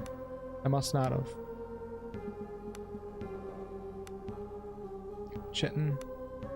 Cave child. I wonder if I missed it, or maybe it's just somewhere else. She suggested that's where we start our search, so.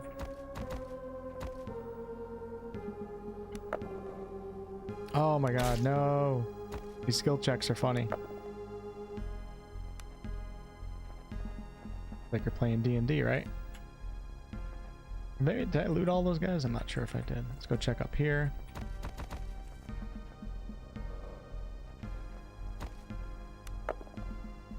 Nice. It's good to have somebody that can pass athletics checks, that's for sure. Got another cave, too.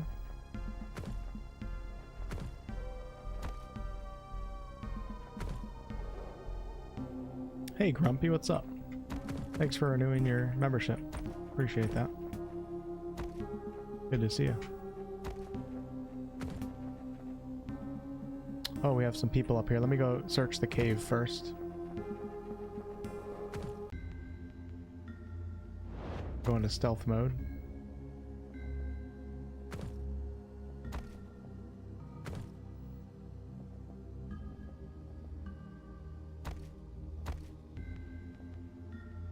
What are these? Mind flayers? 88% stealth. 77% stealth. See if I can make it over here. Oh, I did. I just barely made it.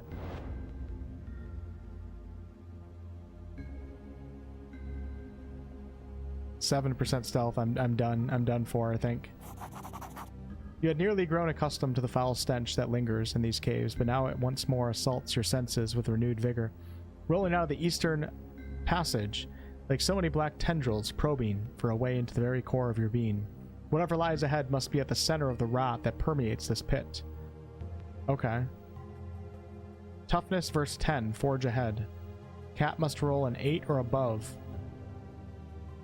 Can't switch to Wolf. No, Wolfheart's an 8 or above too. Now that, no problem. Through the grid alone, you refuse to let the foulness find purchase. And you fight down the nausea that wells up inside you. Well, I gotta fight all these damn bats. That's funny that they're bats. They were bats like curled up. I gotta run to the bathroom real fast. Be right back.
All right, let's see if we can get a little bit further, and then I want to try to get a little exercise in before it gets too dark here. Let's kick these bats' asses. What do you guys say? Yep, it's a new indie, Jonathan.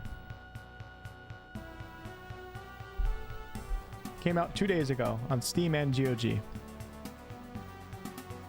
Alright, we're going to take Wolfheart. We're going to start him back a little bit, and then we're going to take her. I don't really have like a good party comp right now.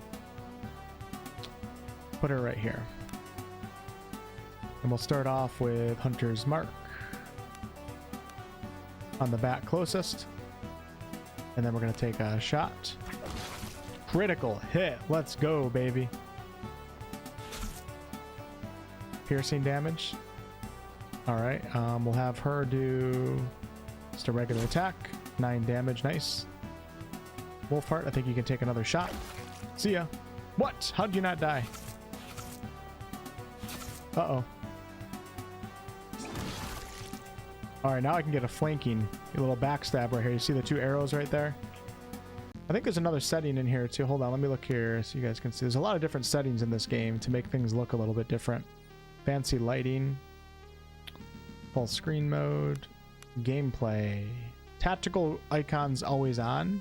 Put those on for now. Tactical, oh, the tactical grid's enabled. Let's disable the tactical grid. Huh, I think I kind of like that better actually. And I will do a melee attack. And then we're gonna flank. Yep, we're gonna get a little flank right here. My character's also flanked though. See ya. Well, backstab damage, no big deal. No big deal, you know? Oh no, that's not what I wanted to do. Oh, too late now. Hey, I got the charge bonus right there.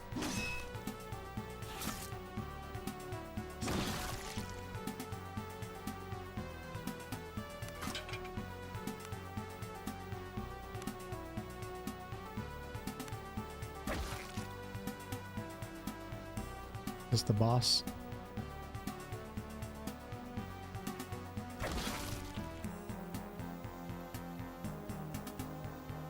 Hey, Zarcaster.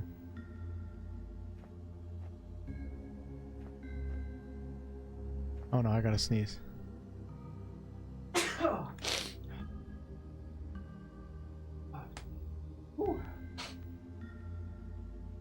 Wow, that one hurt a little bit. Hopefully I don't have any boogers hanging out of my nose. Am I good? No loot.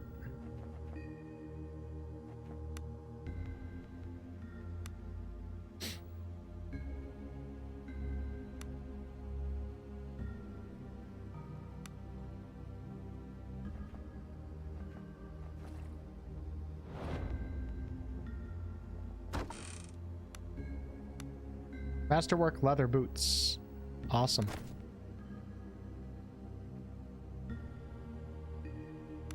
They're magical boots. Adds +1 to toughness. Hey Slump, what's up? Yeah, this game is pretty sick, guys. Like, so far I'm having a really good time. There's just so many cool mechanics that I keep coming across. Definitely got my thumbs up. And I think it's pretty damn cheap on the Steam store too. Or GOG store. I think it's on GOG. So I would definitely support this one if I was you guys. It'd be cool to, I think it was a one-man dev team. To look a little bit more into it, but it would be cool to see like this developer go further and then make like another game in the next couple of years that's like a still old school but like a huge upgrade from this one, keeping the old school theme, and then maybe in 10 years from now we have like an insane game. A sturdy wooden chest. Thievery. Let's do thievery or force. Force we have a -2, so we're gonna do thievery. Ooh, nice. Masterwork mailed gauntlets of defense. Adds +1 to dodge. Cool.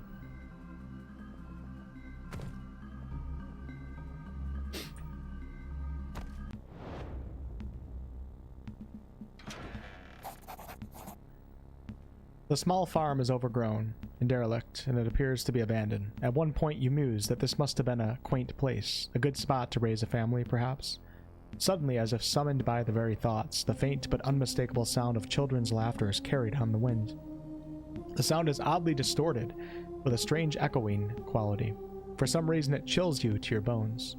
The sound is interrupted by a woman's cry of pain or perhaps sorrow.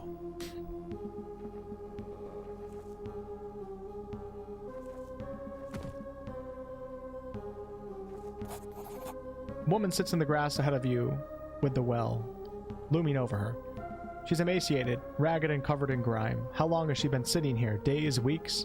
She rocks back and forth, almost catatonic. Then suddenly you hear it again. The clear sound of playful children's laughter rises from the well. The woman wails. The woman rocks slowly back and forth as she stares blankly at the well in front of her. What has happened? It took them, called out to them. I heard it. Funny thing is, I heard it calling with my voice. Oleg and Anja live in the well now. They're calling for me to join them. Can I help? It will never stop. It will multiply until it covers all the lands and all the seas. And when we're all dead in bones, the conqueror mold will dress our corpses in black mooring veils. Her voice is flat and monotone. And this, well, I guess I VA'd it wrong. And the strange words almost seem to come from somewhere else. She then lets out a deep sigh. But if I had my children's bones to bury, it would give me some respite. Respite.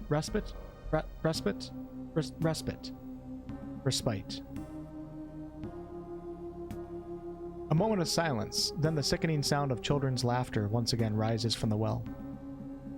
Okay, well, we're gonna go in the well in a second, I guess, but I just kind of want to see what's going on around here. Picked up pumpkin. Oh shit, how much room do I have in my inventory? Looks like a lot. I'll steal every mother frickin' pumpkin in this damn patch. You think I care? Scarecrow right here. I like to steal from the peasants. Keep an eye out for beds or inns to rest in while out adventuring. Doing so is superior to sleeping in the wild. While resting in an inn or a bed, you have the option to manage your party. This means you can choose what characters get to be a part of your main party and who should be in the camp. Camp followers do not earn XP and never participate in combat. Oh, so cool. Camp followers will, for the most part, not engage in the narrative.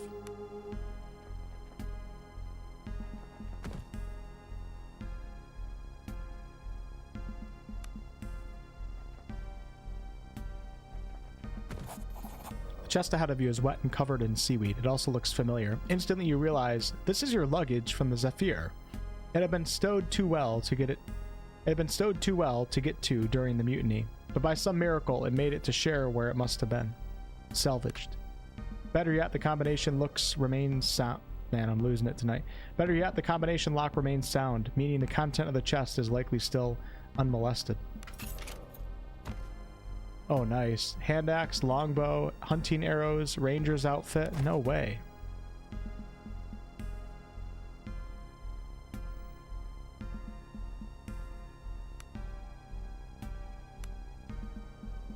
It's a nice bow right there.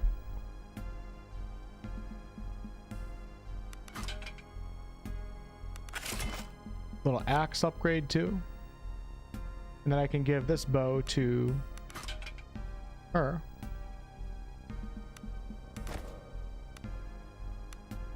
Hunting arrows. I have 20 of those now. Where'd that ranger outfit go? I do have rope here. Oh, maybe it just put it on? Rags. Oh, we can actually sort down here. I didn't realize that. Just learning that now.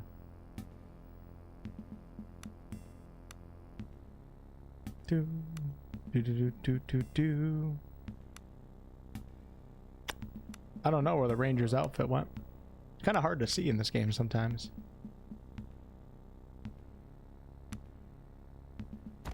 Swear to God, I picked up something that said ranger's outfit.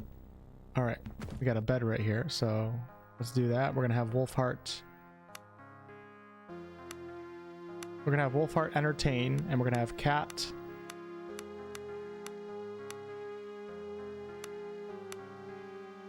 forage.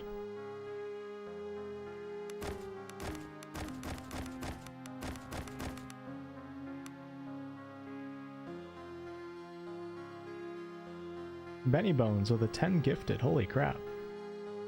Thanks, man. Holy crap. What's up, Blakes? We got 10 new members in the YouTube chat. Appreciate that. It is on GOG. Okay, cool. Yeah, I mean, I like Steam, of course, too, but try to support GOG whenever you can, too, because Steam needs a little competition, and GOG is usually good with, like, old school games. And letting you play some of the old school games.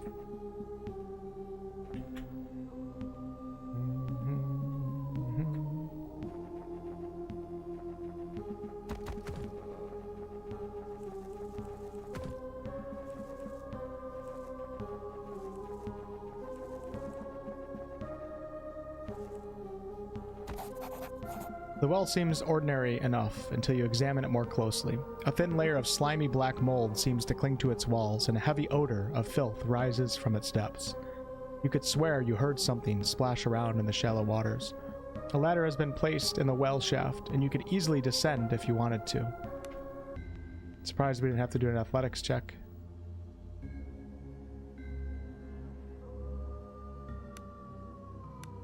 Yeah, thanks, Benny. It's awfully generous. Thought I had a lantern. I do have a lantern. Is it not turned on? Press T to equip it while exploring. Let's turn it off and then let me press T.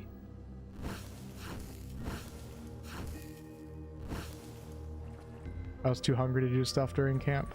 Okay.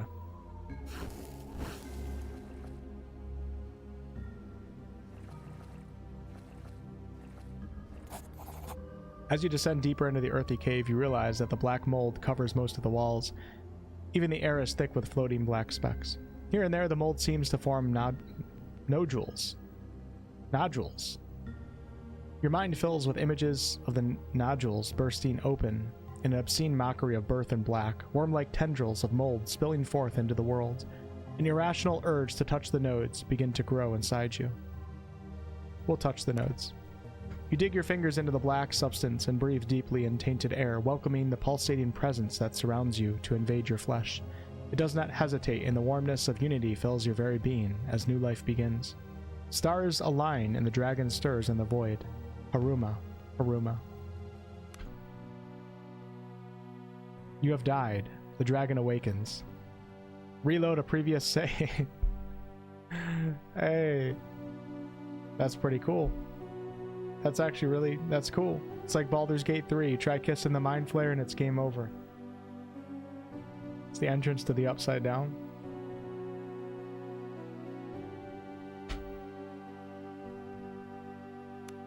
Wonder where my last save is. Oh, okay. Let's go back into the well. And let's not try to lick the tendrils this time. Now I don't have a lantern. What the hell? Oh, I was playing the wrong character.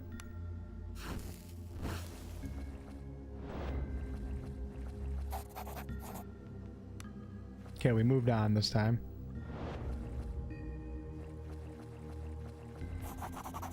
Perhaps it's the thickness of the air or the sickly miasmas that fill this part of the cave, but stars flash before your eyes. Your mind is assaulted with images of alien landscapes. Cities. No. Giant living structures, almost like the coral, that traders from the sea gates sometimes peddle, but large, so large it almost touches the sky. Then you see it, the structures themselves writhe with obscene life. Innumerable black worm-like tendrils of black mold cover them.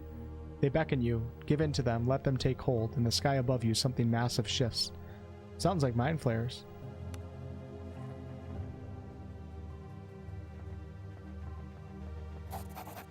You feel as if you're dragged under and into crushing blackness to unfathomable depths. Stars flash before your eyes again, and you once more see the impossible landscapes. Cyclopean edifices of writhing black shapes, an age of worms. You understand now, this is not the same alien dreamscape. This is Wardra. This is home. The planet upon which you find yourself, noticeable for the presence of the reticulum. And you are a high priest, the god regent of a perfect world, and now it is time. The sky sunders, 7 eyes see it, comes, give yourself to it. So to push on, we have to do a willpower check. Success. I feel like I'm reading reading the book in Baldur's Gate 3 in the apothecary's basement. Gathering all your willpower, you wrest back control of your faculties and forge ahead. On the wall ahead of you, you spot a festering ganglion of black ichor with 2 small human skulls leering from it. The mass of glistening mold pulsates with a grotesque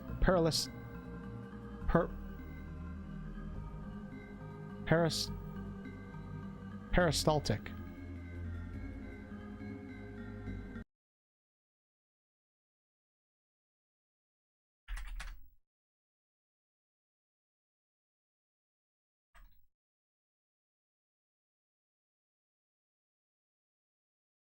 Peristalsis is the involuntary contraction and relaxation of longitudinal and circular muscles throughout the digestive tract, allowing for the propulsion of contents beginning the pharynx and ending in the anus.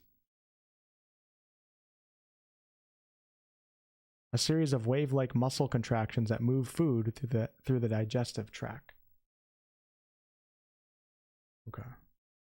Something about an anus. Embedded in it is a collection of small animal bones. Nonetheless, you have no problems identifying 2 complete small human skeletons. Grab the bones. One by one, you pry loose the bones from the writhing of the ganglion. Its motions become more and more agitated as you work, and wave of relief washes over you as the last piece comes loose. Now you must make your way out of this death trap.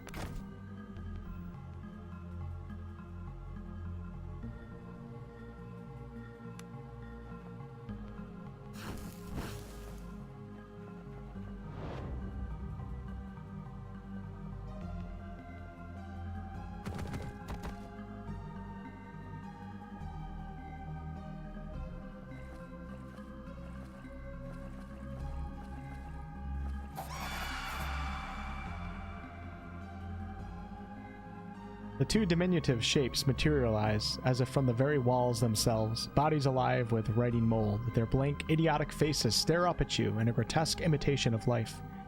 Your blood runs cold as organs that should never shape human voices spill forth the sound of children laughing. A loud shriek escapes from the horrors. In the maelstrom of writing blackness, the 2 pathetic creatures reshape into lean forms that tower over you. They do not intend to let you leave. Alright, we can attack, or we can try an athletics check. Try to dash past them and escape. Athletics -2. Damn. Failure. You attempt to slip past the monstrosities, but they have you boxed in. The only way out is now through them. Oh my god, dude. I don't know if this lady's going to be happy with what we're doing down here. Okay, let's have Wolfheart start back here, and we'll have... Oh no, that's not Wolfheart. You start right there. No, you start right there. Wolfheart, you go right here. There we go. And then we're going to start off with a little hunter's mark. We'll focus on the one closest. Do a little bow shot here. 5 piercing damage. Nice. Okay. Oh, I didn't mean to do that. I didn't realize it was another character's turn. Looks like we're not getting any... Do do do do do do do do do do. Turn the grid back on. All right, this is Wolfheart's chance. Am I not getting a flank right here? I don't think I am.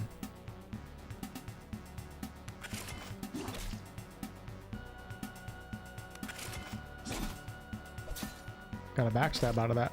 Dude, am I getting my ass kicked right? I think I am. I might wipe. I don't know if there's attacks of opportunity. I don't think I have healing potions. Nope, I still don't have any healing potions.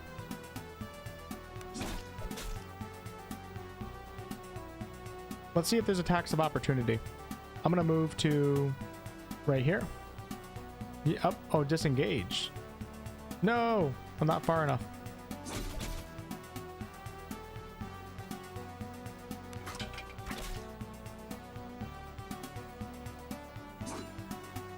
Crap.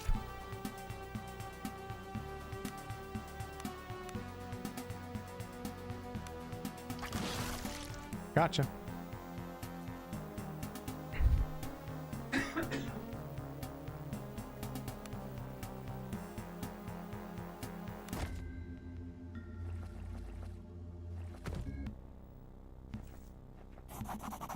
The skeletal figure of Marita sits in front of the well, rocking silently back and forth.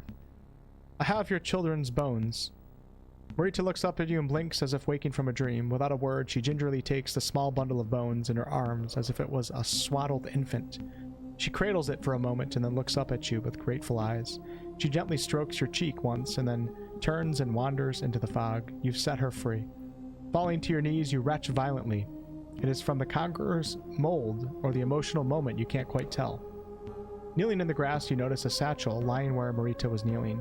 You get a feeling that it was left there for you. Slowly, you regain your composure and get to your feet. Shambling away from the well, you suddenly stiffen. Did you just hear something? A child's voice, perhaps, or was it just the wind?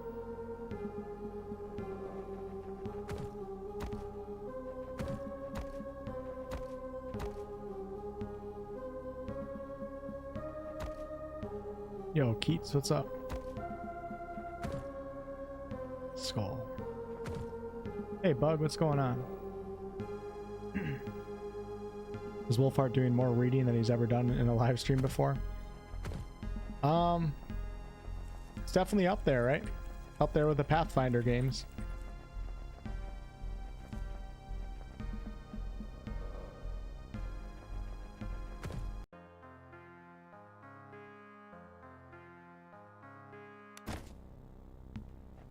So ideally, we want to cook. Oh, can I make a cheese sandwich? No, I can't. Oh, nice. I made vegetable soup. Oh, very, very good. Okay. Made a ton of vegetable soup. Then we come back over here, we go to bed, and then I can actually use vegetable soup to heal.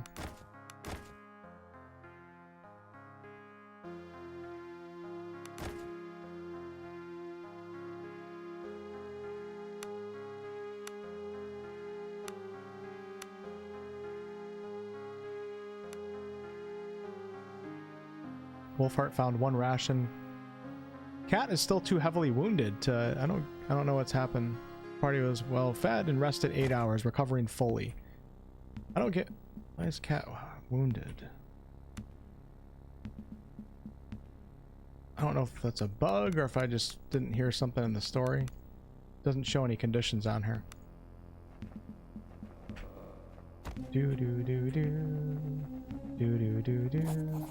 A blood-curdling howl cuts through the fog. Whatever its source, it's not far away and it sounds dangerous.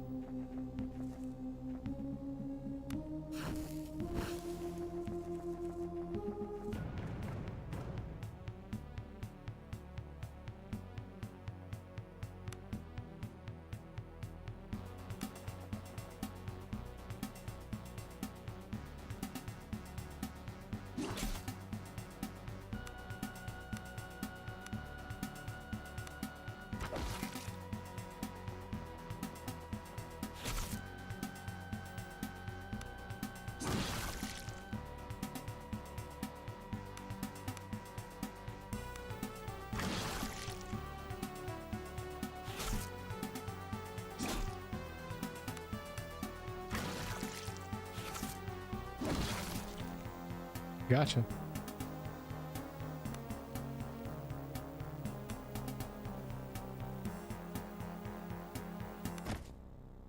Thanks, Thomas.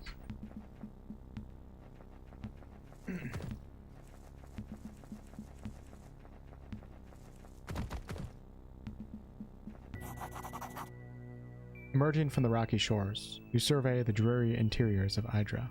Rolling hills and moors cover much of the surrounding areas, and tall, jagged mountains rise towards the north. East of you, a lighthouse can be seen, its faint light flickering against the gloom.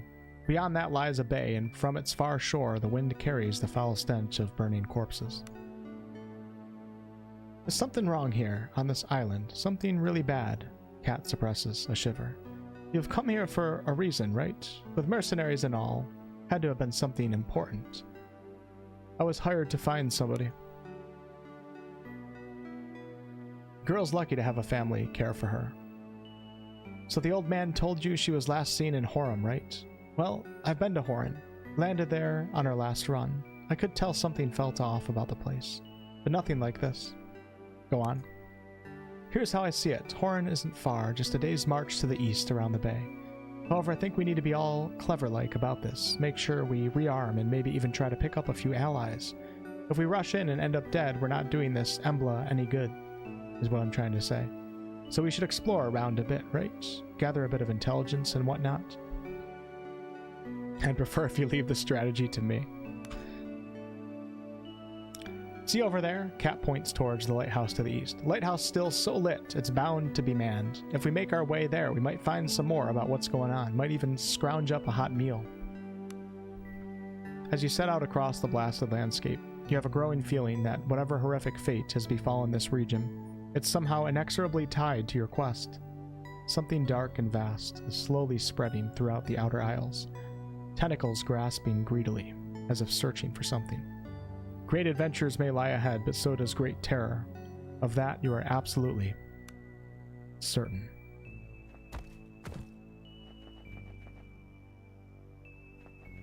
Oh, that's cool.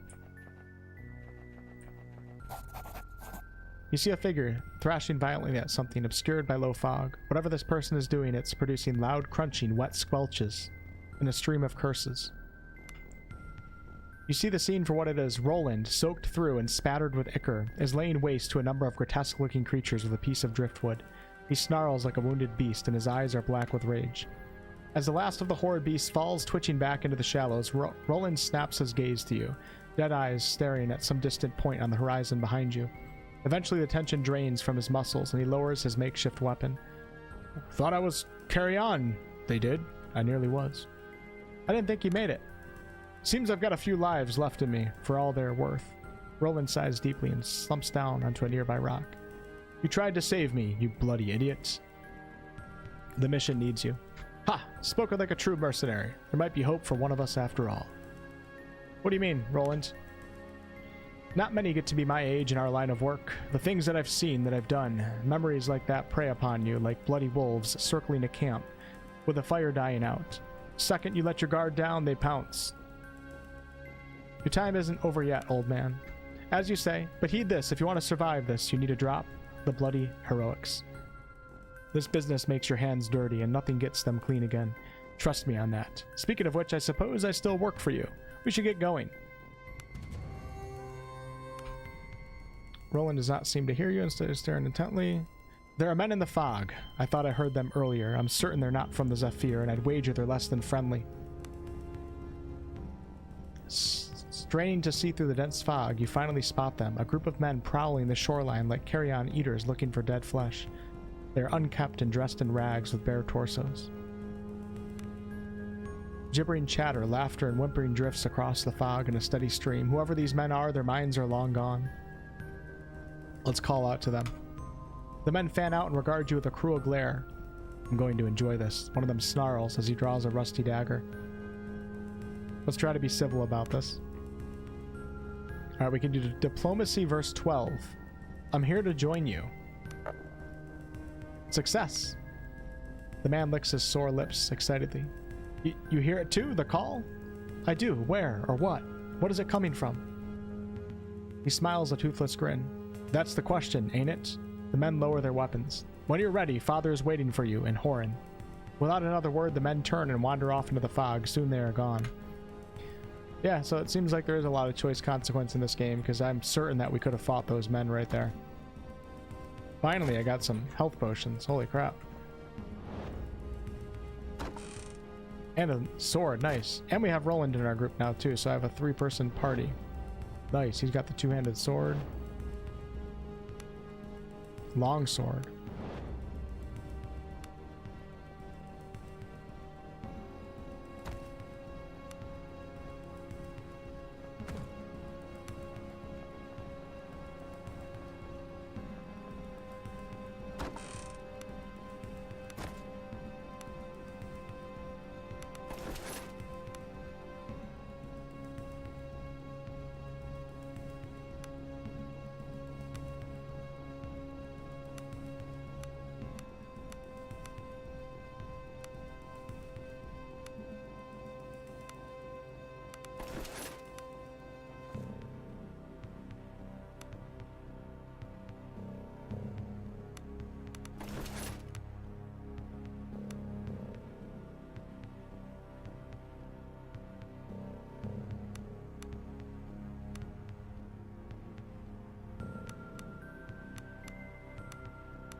I just left the lighthouse.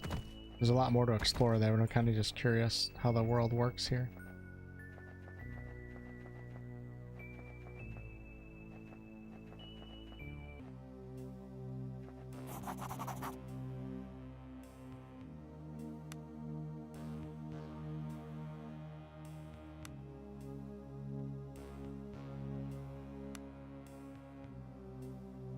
Roland's telling us to turn back for now, so we can agree with him or not agree with him. Let's say I don't need your advice, old man.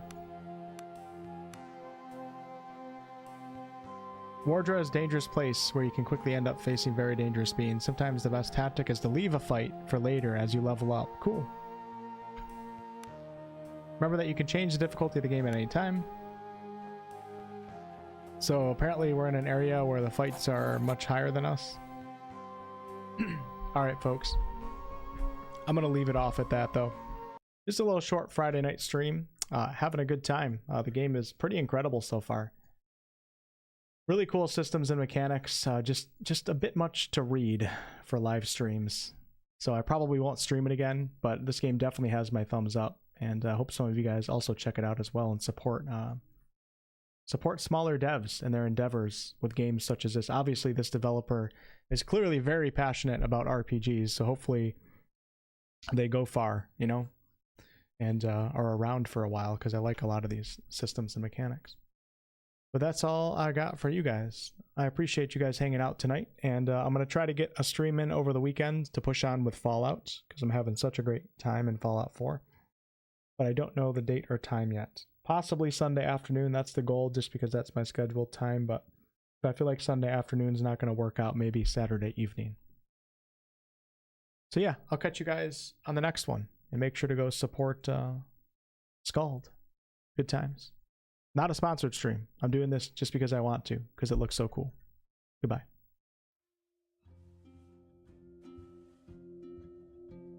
Benny, thank you for the 10 gifted, by the way. Grumpy, thanks for renewing your channel membership. And of course, Gary, thank you for the 5 gifted. Yeah, that was fun. See ya, Ainsley, Ash, Bugmite, have a good night.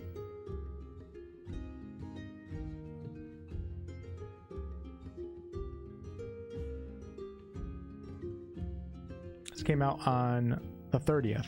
So actually yesterday, Keats.